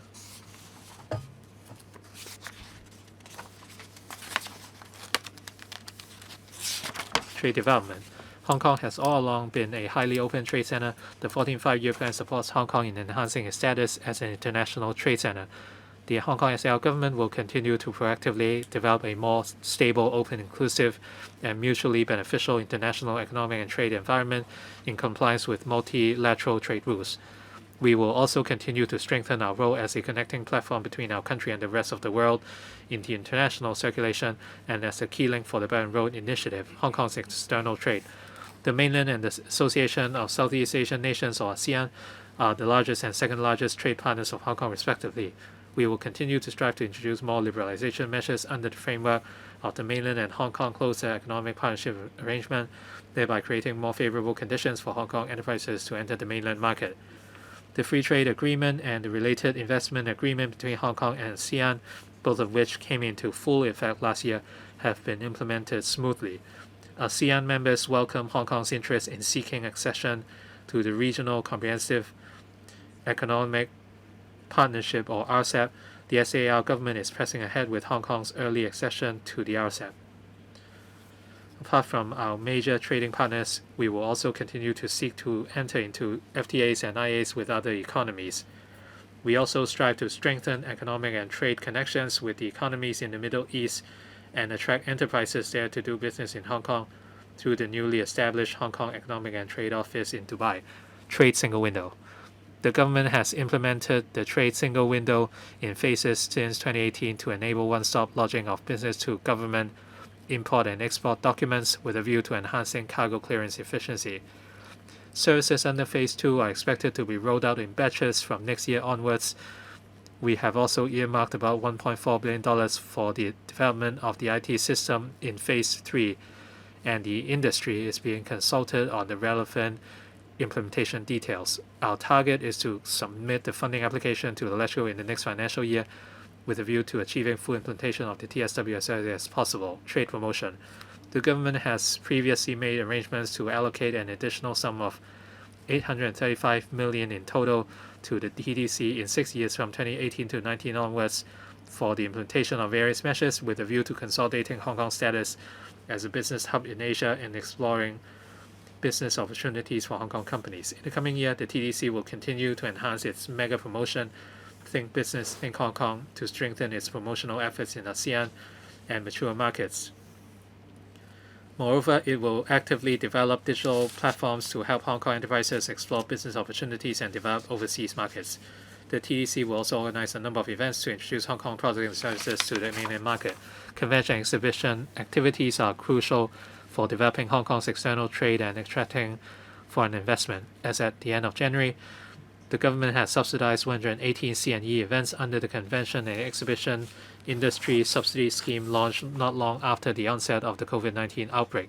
The scheme also provided one-off immediate relief to organizers of 73 recurrent exhibitions in Hong Kong. The government will actively consider attracting more event organizers to organize C&E activities in Hong Kong when the epidemic situation stabilizes. Rental enforcement moratorium. Many SMEs currently face huge challenge amidst the adverse business environment. Taking into account or into consideration that rental payment constitutes a major part of the operating expenses of enterprises, we will expeditiously introduce new legislation to prohibit landlords from terminating the tenancy of or not providing services to tenants of specified sectors for failing to settle rents on schedule or taking relevant legal actions against them. The relief will be valid for 3 months and, if necessary, be extended one more time for the same duration, with the legislation automatically lapsing after 6 months. The arrangement will provide enterprises in deep water with breathing space and help secure employment. HKMA will be in close communication with the banking sector, and banks will exercise flexibility if the repayment ability of any landlord is affected owing to reduction in his rental income. Support scheme for pursuing development in the mainland. To facilitate Hong Kong businessmen, professional service practitioners, and entrepreneurs in the mainland in better integrating into the overall development of our country and seizing the opportunities there, I will allocate a total funding of $135 million to the TDC over the next 3 years for the introduction of the support scheme for pursuing development in the mainland. The scheme will focus on those mainland cities with larger numbers of Hong Kong business people and workers, with priority accorded to the GBA. Through the TDC's network of offices in the mainland, training and exchange programs, business missions, as well as promotion activities will be organized in partnership with various business associations to further support Hong Kong people in the mainland, including business chambers, professionals groups, and associations of young entrepreneurs. Building capacity. Land and manpower are the two major constraints on Hong Kong's economic growth. In order to ease these constraints, we must make vigorous efforts to create land and nurture talent. Doing so will not only make Hong Kong a better place in which to live and work, but also enable us to scale new heights in economic development, thereby maintaining social stability. Northern Metropolis and Lantau Tomorrow. Both the Northern Metropolis Development Strategy and Lantau Tomorrow Plan are important initiatives for increasing land supply, through which housing supply can be substantially increased. The Northern Metropolis will provide ample land for I&T uses, which will foster I&T development in Hong Kong. Hung Shui Kiu Ha Chun can also be developed into the new Territories North Modern Services Center. As regards development areas including Sun Tin, Technopole, Lo Wu, Mankam To Comprehensive Development Lo, Ma Chau Long, as well as Lau Fao Shan, Chin Bei Chui, and Pak Nai, the government is striving to formulate development plans for the 4 land formation projects within 2 or 3 years. We will also step up the implementation of the new development areas projects to ensure timely completion of the housing projects. On financial arrangements, I will set aside $100 billion from the cumulative return of the Future Fund to set up a dedicated fund under the Capital Works Reserve Fund in order to expedite the implementation of infrastructure works relating to land, housing, and transportation within the Northern Metropolis. As for Lantau Tomorrow, the studies relating to artificial islands in the Central Waters commenced in last June. It is expected that preliminary proposals will be put forward in the 4th quarter of this year. The government is considering streamlining the procedures with a view to further advancing the development timetable, that is, commencing the first phase of reclamation before the original date of 2027, with the first batch of population intake before 2034. We will make financial assessments when conducting relevant studies and explore the use of different approaches and financing options, including bond issuances or public-private partnerships, etc., to take forward the projects. Transport infrastructure. The provision of comprehensive infrastructure support is crucial for the implementation of the major development projects mentioned above. Infrastructure-led and capacity-building planning approach means that transport infrastructure will be used to drive the development of land. The expansion of the railway network will support NDAs and other new development projects, unleash the development potential of nearby areas, and facilitate revitalization, development, and economic activities in the districts. The government is actively taking forward a series of new railway projects, among which the environmental impact assessment studies for the Northern Link and Hongshouqiu Station projects have commenced, while the railway schemes for the Tongchong Line extension and Tumun South extension were already concepted. We are exploring the layout of railway and major road infrastructure in the territory, having regard to the development strategy set out in the Hong Kong 2030 Plus towards a planning vision and strategy transcending 2030. These studies are conducted to ensure that the planning of infrastructure will cater for or even reserve capacity to meet the overall long-term development needs of Hong Kong, including the development strategy. Besides, the Transport Department has launched a traffic and transport strategy study to lay down the visions for Hong Kong's traffic and transport policies until 2050 and draw up a strategy blueprint, thereby ensuring that Hong Kong can build a safe, reliable, environmentally friendly, and efficient traffic and transport system. Talents and labor force. With an aging population and a declining birth rate, Hong Kong's workforce is expected to shrink.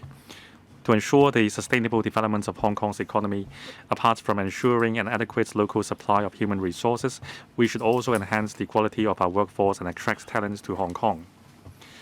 I shall now elaborate on measures for enriching our local talent pool, which include providing training to talent, enhancing the skills, knowledge, and creativity of our manpower resources, and attracting talents from outside Hong Kong.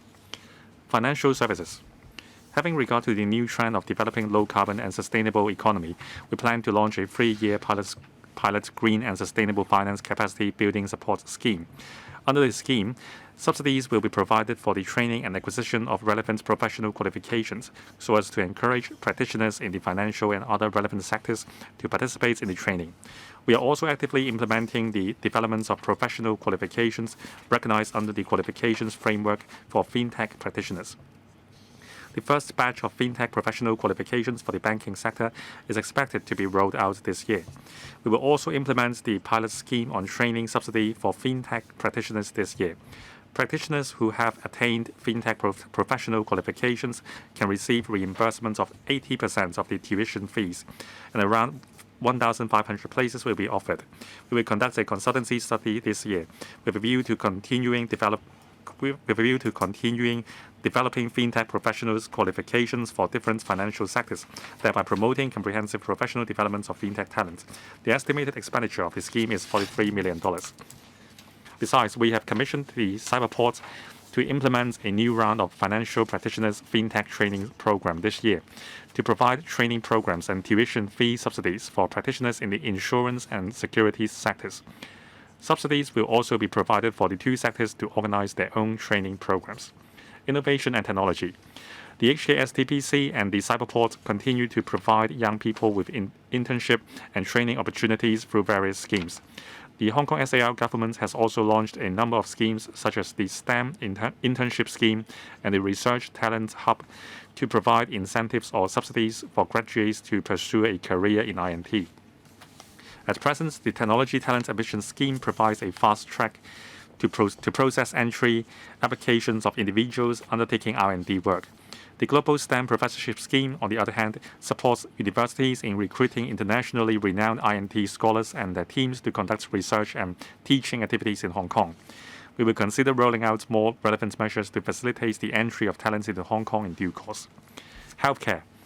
To step up our efforts in coping with the continuous healthcare manpower shortage in the future, I intend to gradually increase recurrent allocation up to $400 million a year as needed for enhancing training for medical professionals starting from the 2023-24 school year onward, including providing subsidies for students to enroll in taught postgraduate programs on healthcare offered by University Grants Committee-funded universities, self-financing post-secondary institutions, or public medical institutions.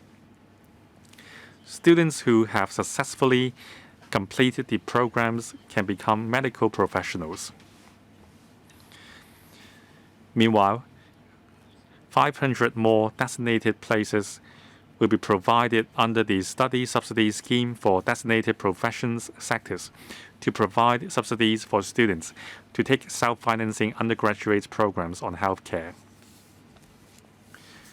Besides, I will ask the FHB and the HA to explore waiving the clinical practicum training fees payable by tertiary institutions to the HA in respect of their subsidized undergraduate programs and taught postgraduate programs on healthcare.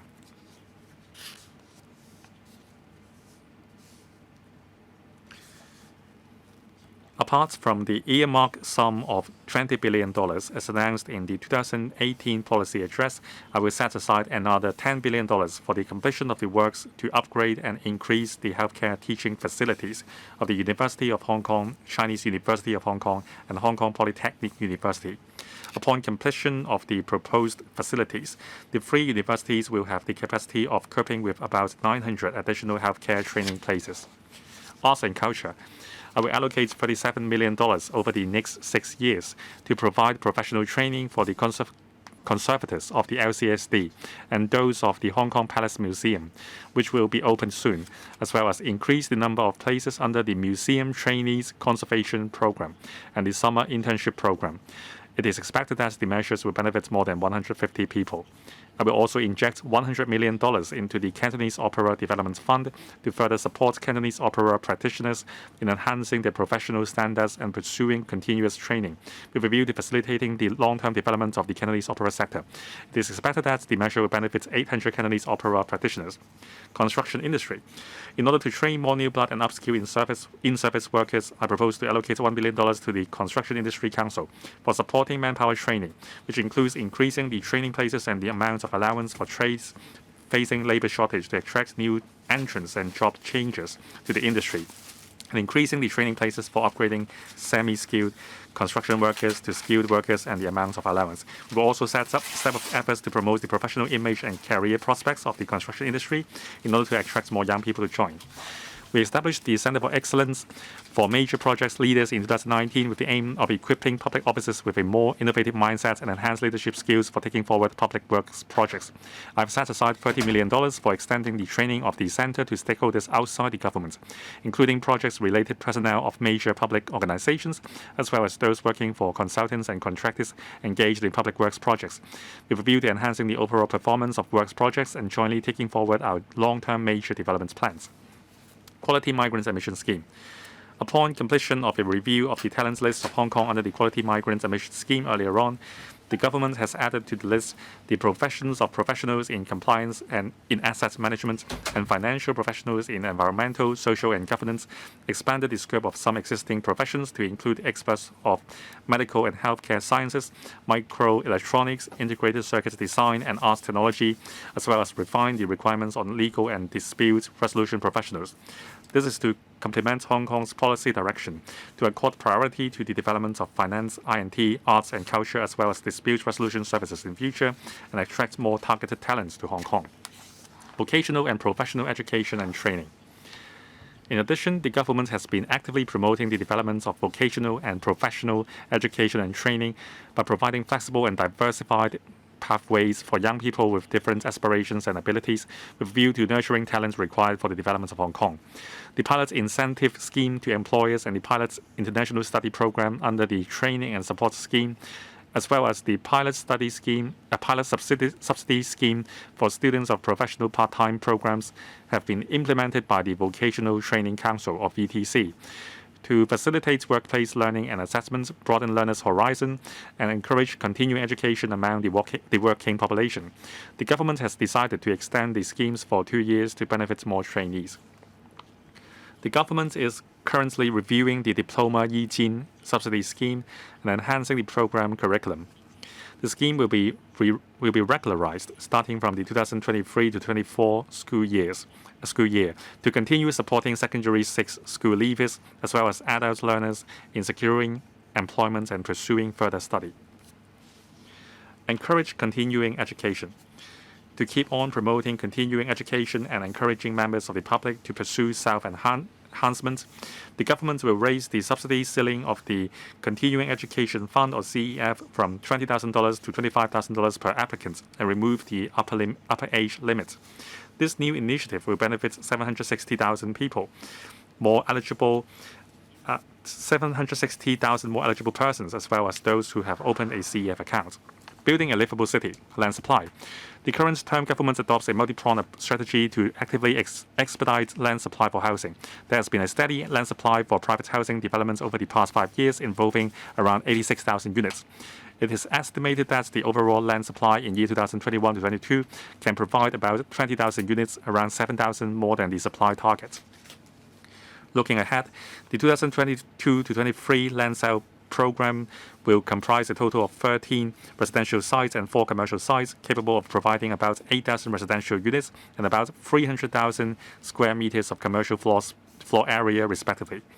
With the residential sites under the land sale program, together with railway property developments, private developments and redevelopment projects, as well as the urban renewal authorities projects, the potential land supply for the whole year is expected to have a capacity of providing about 18,000 units.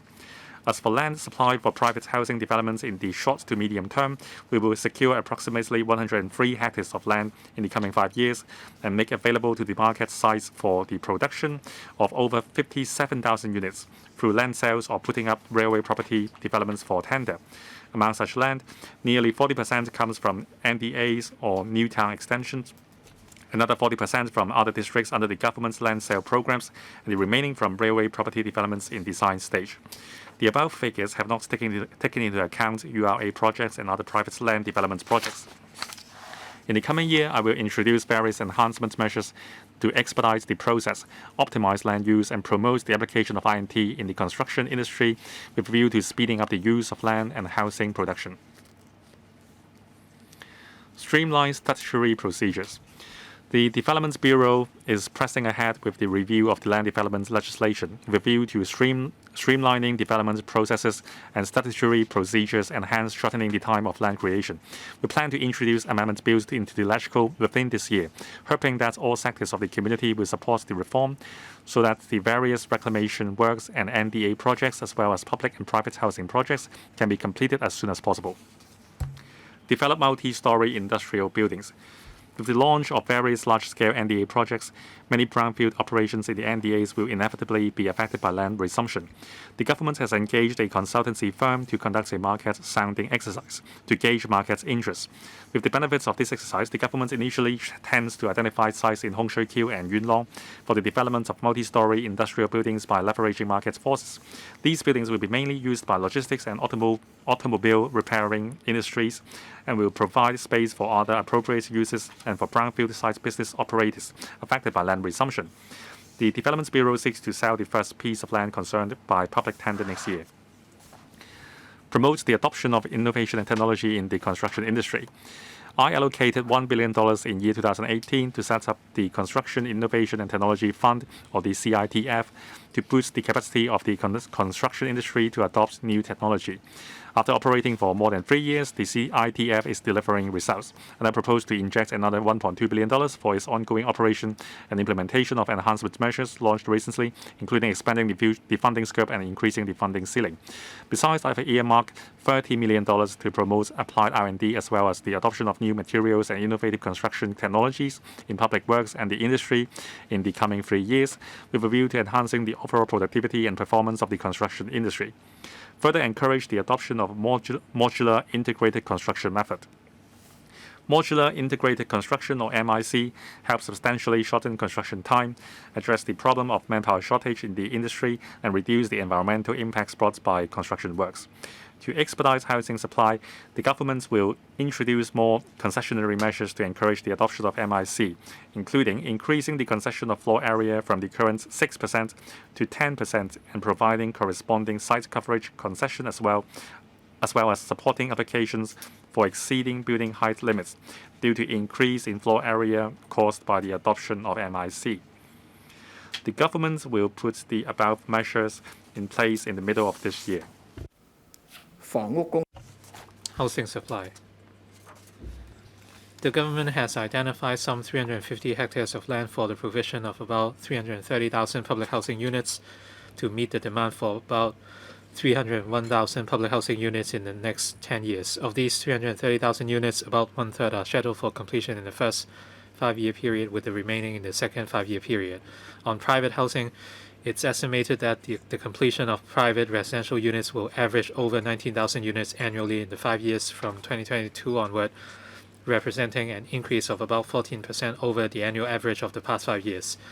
The projected first-hand private residential unit supply for the next 3 to 4 years is 98,000 units, reaching a new high in recent years. Besides, the government has already identified sufficient land for the provision of more than 17,000 transitional housing units. About 2,300 units are already in operation. In addition, more than 4,200 units are under construction and are expected for completion this year. It is expected that another 11,000 more units will be completed for operation by the end of next year. Mortgage insurance program. Over the years, the government has been suppressing investors' and speculators' demand for local property while striving to assist people in buying their own homes. At the end of 2019, the government relaxed the mortgage insurance program of the HKMC Insurance Limited. Public response was positive, with the property market remaining stable. Given the current market condition, the supply in the next few years, and the need to provide assistance for the first-time home buyers and families seeking self-occupied flat for flat, I have instructed the HKMC Insurance Limited to make amendments to the MIP. For those home buyers and families, the cap on the value of a property eligible for a mortgage loan of a maximum cover of 80% loan-to-value ratio will be raised from $10 to $12 million. For first-time home buyers, the cap on the value of a property eligible for a mortgage loan of a maximum cover of 90% LTV ratio will be raised from the existing $8 million to $10 million. The HKMC Insurance Limited will announce the details later. As for other property demand management measures, we have no plan for relaxation. Building a green city. To strive to achieve carbon neutrality before 2050, the government will implement strategies and measures to reduce carbon emissions in accordance with the Hong Kong's Climate Action Plan 2050 published last year. Concurrently, the government will continue to promote new energy and transportation so as to further enhance air quality. Over the past few years, resources have been allocated in the budget to take forward the building of a green city and implement a range of measures on various fronts to combat climate change. Green Tech Fund. I will inject an additional funding of $200 million into the Green Tech Fund with a view to further promoting decarbonization and enhancing environmental protection in Hong Kong. The first round of GTF applications received an overwhelming response, and the second round of applications has commenced. The funding injected will primarily be used to subsidize projects in priority areas such as net zero electricity generation, energy saving and green buildings, green transport and waste reduction, which will in turn help support innovation and create job opportunities for the INT industry. Some 40 additional projects can be funded with the new injection. Charging facilities for electric vehicles.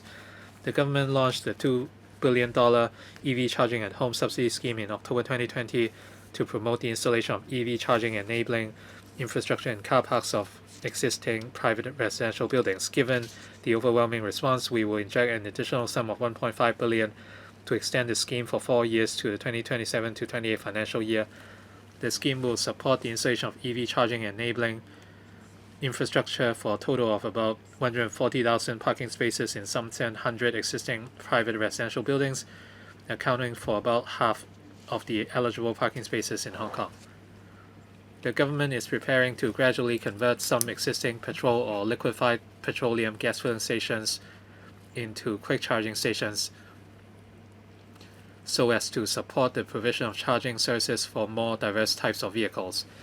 We will also explore the feasibility of developing some larger filling station sites under the single-site multiple-use model. Enhance the capability of the low-lying areas to withstand threats. Climate change will lead to rising sea level and extreme waves. To enhance the capability of the coastal areas in responding to climate change, the government plans to earmark funding in the next 5 years to take forward improvement projects and management measures for 26 low-lying or windy residential areas that are prone to high risk.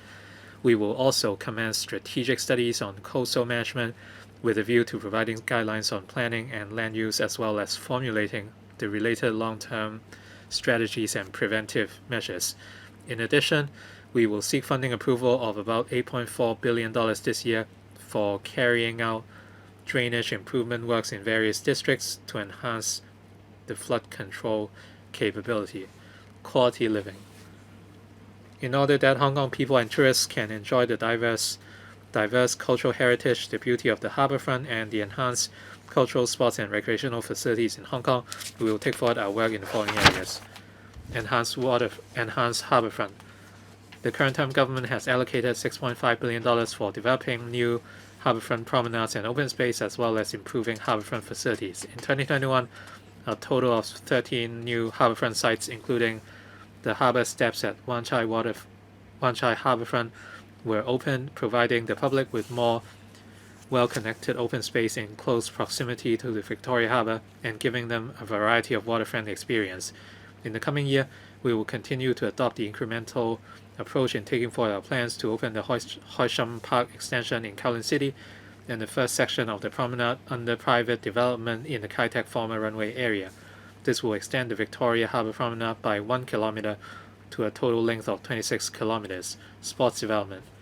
The government has been proactively promoting sports development with new resources allocation of more than $60 billion since 2017 for promoting sports in the community, supporting elite sports, and maintaining Hong Kong's status as a center for major international sports events, as well as for providing more sports and recreational facilities. These efforts encourage collaboration among different sectors of the community in fostering a strong sports culture. In 2019, the government injected $6 billion into the Elite Athletes Development Fund to subsidize the provision of comprehensive support to athletes through the Hong Kong Sports Institute. We also injected $250 million into the Hong Kong Athletes Fund in 2020 to encourage more athletes to commit to full-time training, as well as dual-track development in sports training and academic studies.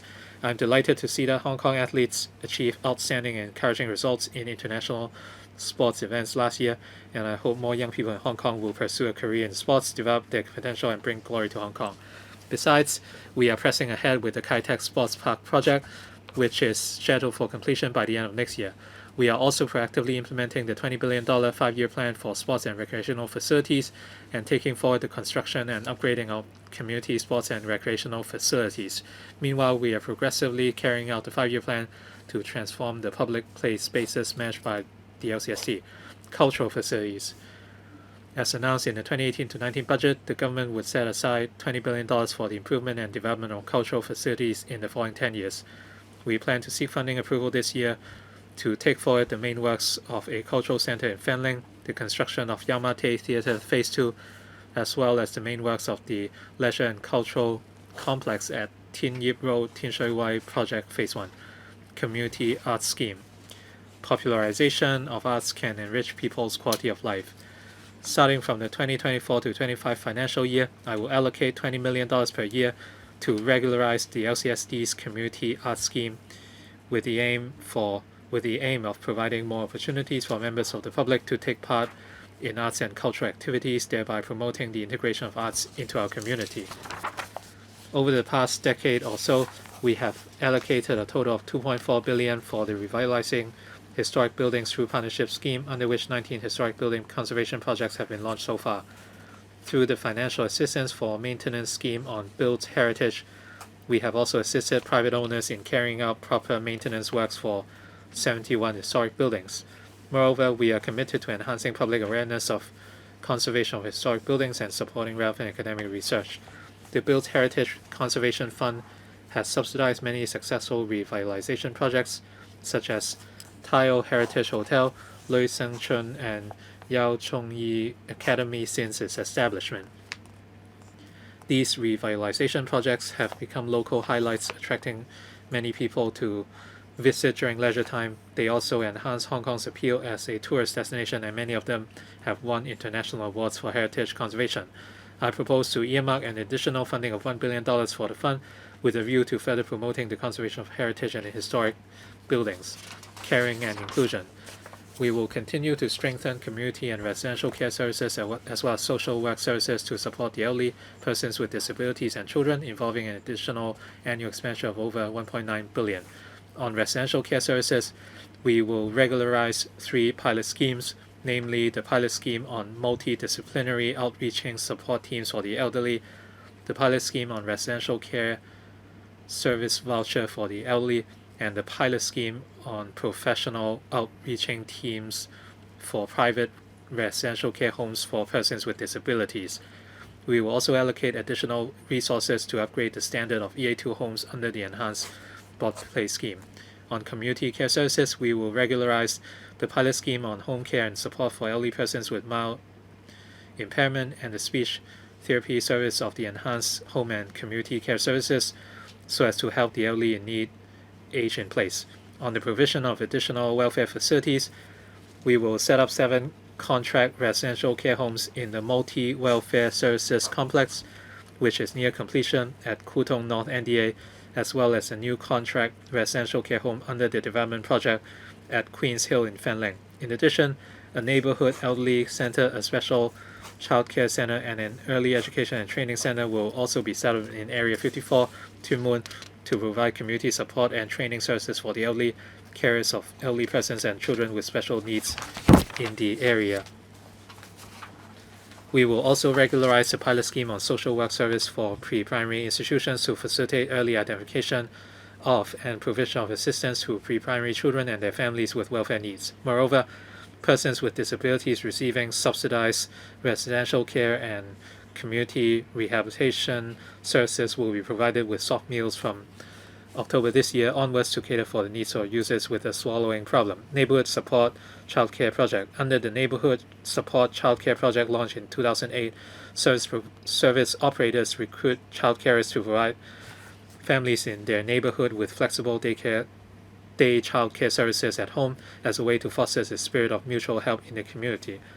To better meet the keen demand for day child care services, the government will review the implementation mode and effectiveness of the project, including the need for home-based child carers to undergo certified training and the level of their pay, with a view to enhancing service quality as well as attracting more people to become home-based child carers. The review is expected to be completed by mid-2023. Public finance.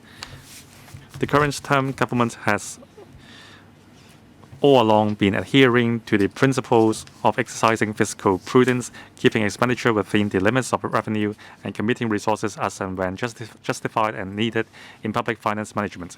We have also strived to enhance the transparency of public finance. Thanks to years of economic development and the hard work of our people, the fiscal reserve stood at about $950 billion when this term of the government took office, and subsequently reached a record high of $1.17 trillion in year 2018-19. The ample fiscal reserves have enabled the government to allocate additional resources in a prompt and decisive manner to defuse crisis over the past 2 years, including setting up the AEF with an injection of about $200 billion in total, and implementing counter-cyclical measures on a massive scale to relieve people's hardship and stabilize the economy. Though consolidated deficits were recorded from 2019 to 2020 to 21 as a result, the positive impacts of the above initiatives, along with our solid foundation built on the principle of one country, two systems, have turned the consolidated deficits projected in the original estimates into a consolidated surplus projected in the revised estimates for this financial year. Our fiscal reserves are estimated to stand at about $940 billion at the end of the current term of the government, and will gradually rebound to over $1 trillion. Equivalent to 16 months of government expenditure during the 5-year period in the medium-ranged forecast. On enhancing the transparency of public finance, I have brought back the housing reserve to the fiscal reserves since 2019 to 20, and also announced last year that the investment return of the future fund would be progressively reflected in the operating account.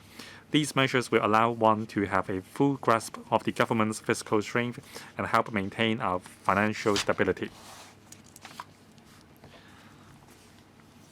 striving to maintain healthy public finances. To address social aspirations and strive for service enhancement, the current term government has significantly increased the recurrent expenditure on social welfare, healthcare, and education.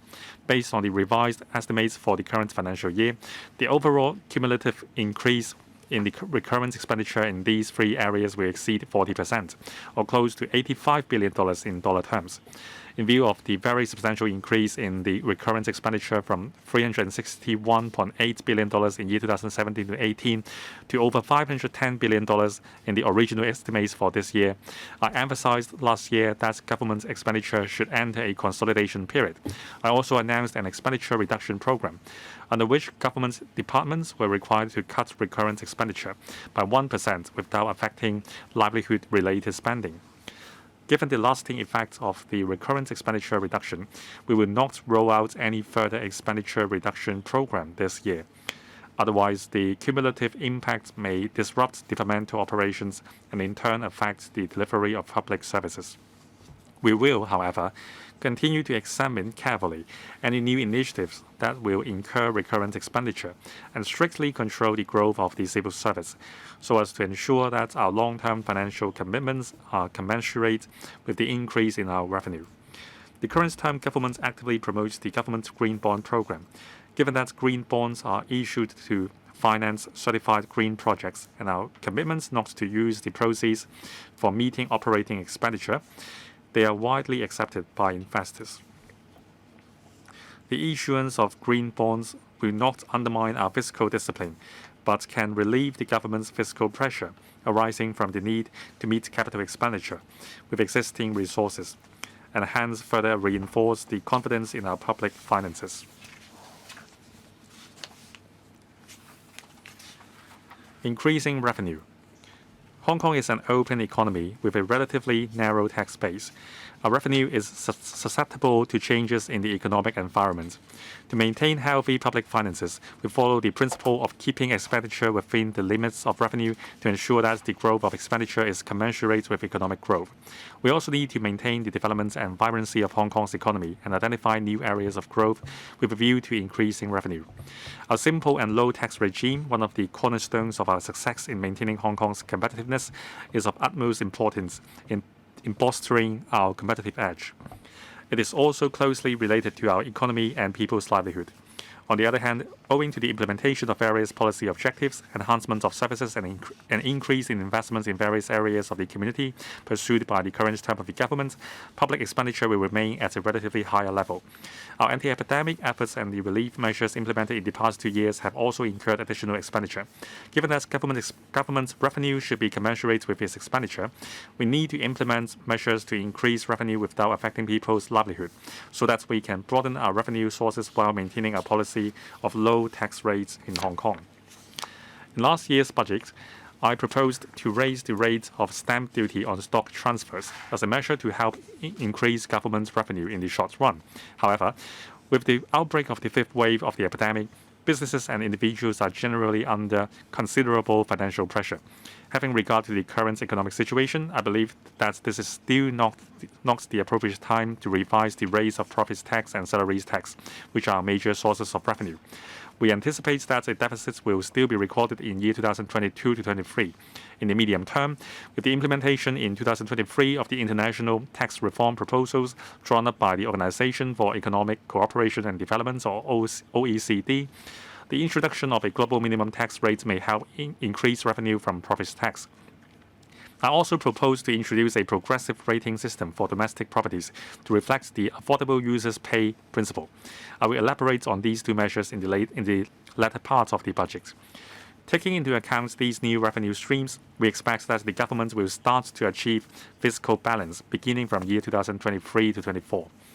In the long run, there will still be challenges in alleviating the pressure on public expenditure in the face of an aging population. The government will continue to explore different ways to broaden revenue sources and will initiate in-depth discussions in due course to forge a consensus on how to sustain healthy public finances to meet the development needs of our economy and society. Rating system. Revenue from rates accounts for about 3 to 4% of total government revenue. Last year, I announced in my budget a review of the rating system. Upon review, I propose to revise the rating system as follows. A. Granting rates concession in a more targeted manner. The government will continue to consider on an annual basis whether to provide rates concession in the light of the prevailing circumstances to allow flexibility for the measure.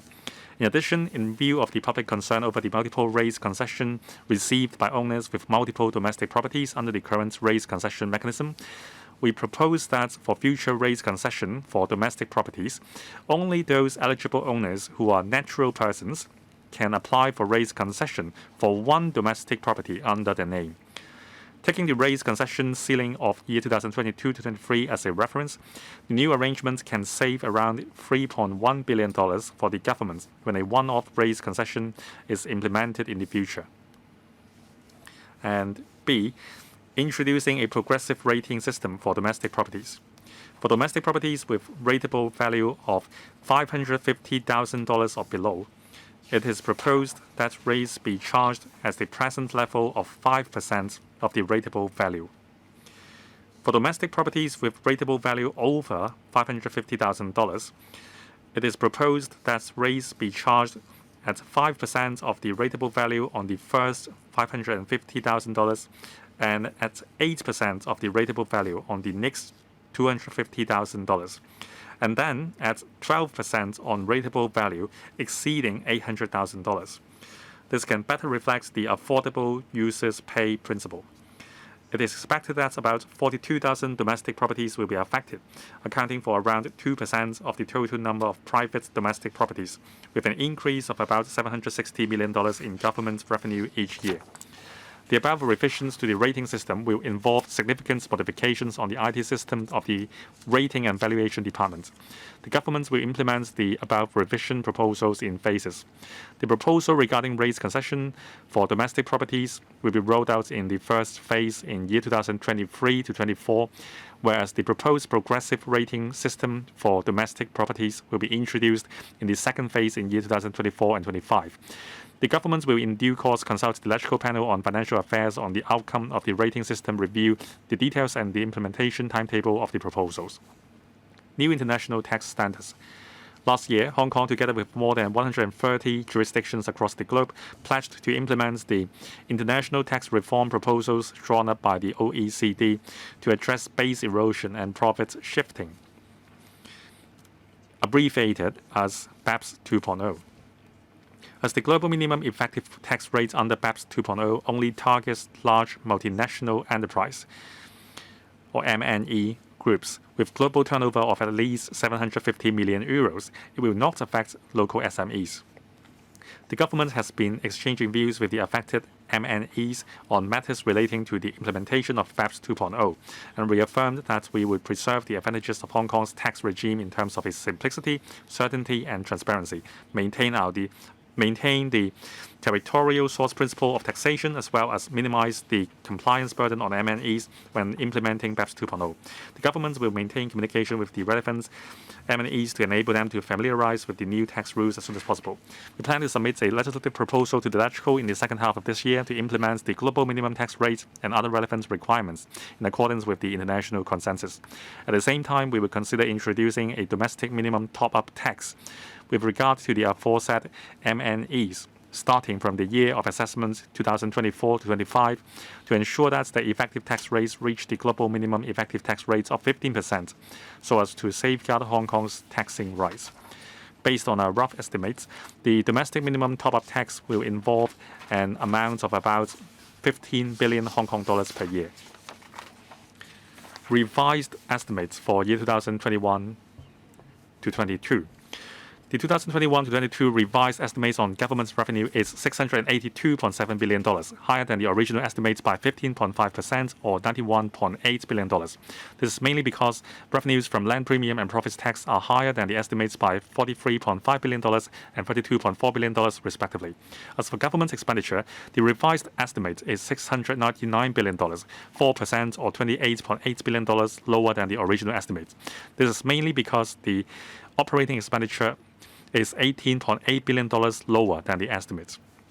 All in all, I forecast a surplus of $18.8 $18.9 billion for year 2021-22. Fiscal reserves are expected to be $946.7 billion by the 31st of March this year. The civil service establishments recorded zero growth in this financial year.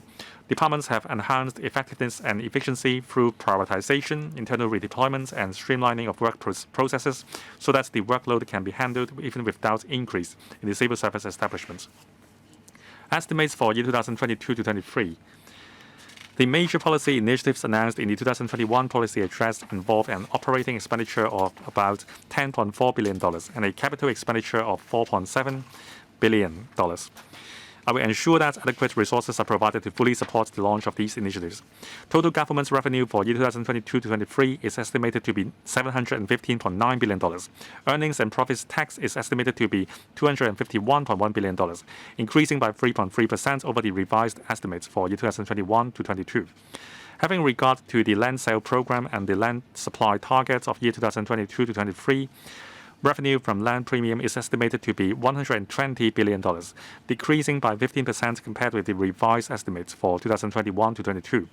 Revenue from stamp duties is estimated to be $113 billion, increasing by 11.9% over the revised estimates for year 2021-22. Total government expenditure for year 2021-22 decreased by 14.4%.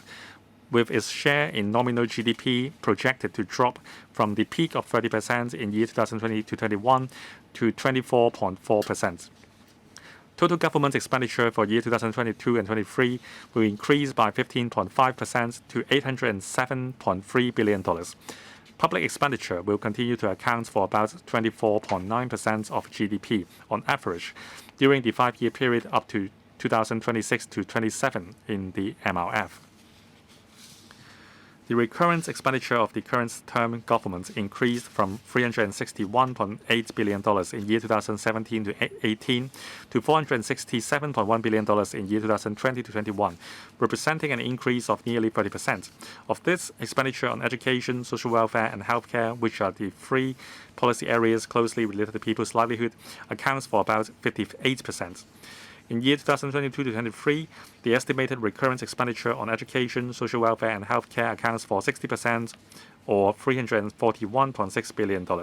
Among these, the expenditure on healthcare has recorded the largest increase, representing more than double of that in year 2017-18. The government's target of zero growth in the civil service establishment will remain unchanged in year 2022-23, with the aim of ensuring the sustainability of public finances. It is expected that as at the end of March 2023, there will be about 197,000 posts in the civil service establishment. Medium-range forecast. The MRF projects, mainly from a macro perspective, the revenue and expenditure as well as financial position of the government. From 2023 to 24 to 2026 to 27, a real economic growth rate of 3% per annum is adopted for the MRF. During the above period, the average annual capital works expenditure will exceed $100 billion, while the recurrent government expenditure is expected to drop by 1.8% in 2023 to 24. It will subsequently grow at a rate between 4.1% and 4.6% per annum. Regarding revenue from land premium, the forecast for 2023 to 24 continues to be based on the average proportion of revenue from land premium to GDP over the past 15 years, which is 3.8% of GDP.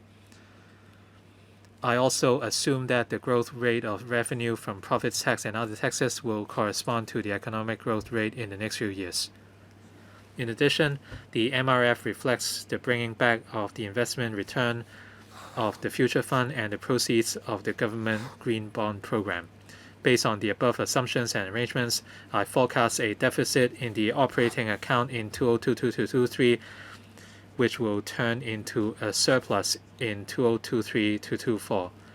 There will be a surplus in the capital account in each of the 5 years during the MRF period, except for the estimated deficit in the operating account in 2022-23, which is mainly attributed to the one-off relief measures and anti-epidemic expenditure announced in this budget.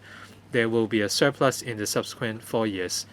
The above forecast has not taken into account any tax rebate or relief measure that the government may implement over the coming 4 years. Fiscal reserves are estimated at $1.065 trillion by the end of March 2027, representing 28.9% of GDP, or equivalent to 16 months of government expenditure.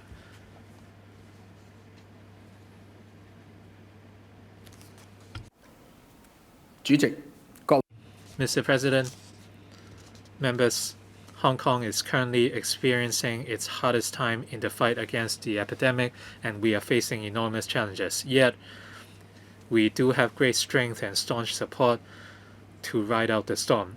As long as we are united in taking decisive action with firm determination and unwavering confidence, we can surely win the battle against the epidemic, and our difficulties will eventually go away. After containing the epidemic, our next task will be to propel economic revival and accelerate medium to long-term development. To this end, we must stand high and stand firm to see clearly the big picture, better understand the long-term development trends, have a good grasp of the economic patterns, concentrate on the focal points, and map out long-term plans while remaining steadfast against fluctuations in the short term. Meanwhile, in the face of the profound changes worldwide unseen in a century and the complex external environment, we must plan ahead and get well prepared to guard against risks so as to consolidate our development path and achievements. Since reunification, Hong Kong has weathered many storms with its economic and financial conditions remaining largely stable. Yet, amid the adversities, many issues have emerged, such as the imbalance in economic development, inadequate opportunities for young people to give full play to their strengths, as well as the distribution of economic gains, which have scope for improvement. Such issues need to be resolved step by step in the future. However, all these issues, which have implications for social harmony and stability in the long run, cannot be resolved in one stroke and have to be dealt with through the concerted efforts of our whole community. President, members, while every fascinating story is full of twists and turns, every success is spurred by the strength gained from overcoming setbacks. If there is one common factor, it may be that those who are striving to overcome setbacks and achieve success are all guided by firm determination and faith that they will be able to navigate through troubled waters. We deeply believe that Hong Kong can steer towards becoming a more equitable, just, caring, and inclusive society. This year marks the 25th anniversary of Hong Kong's return to the motherland, a landmark occasion that can usher in the start of a new chapter in Hong Kong's development. The implementation of the national security law and improvements to the electoral system have brought Hong Kong back on a track focusing on development. We are on course to embark on a new phase of good governance, which we all look forward to. Our country has always provided the strongest backing for Hong Kong. During the ups and downs of our development, our motherland has always given us staunch support, enabling us to write the next line in Hong Kong's success story. In the great rejuvenation of the Chinese nation, Hong Kong has a unique and irreplaceable role to play.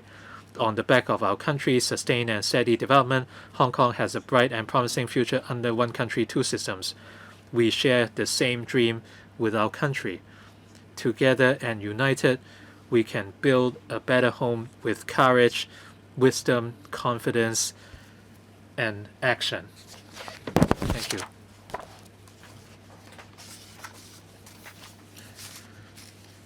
I now propose the question to you that the aforesaid bill be read the second time. In accordance with the rules of procedure, the second reading debate is adjourned and the bill is referred to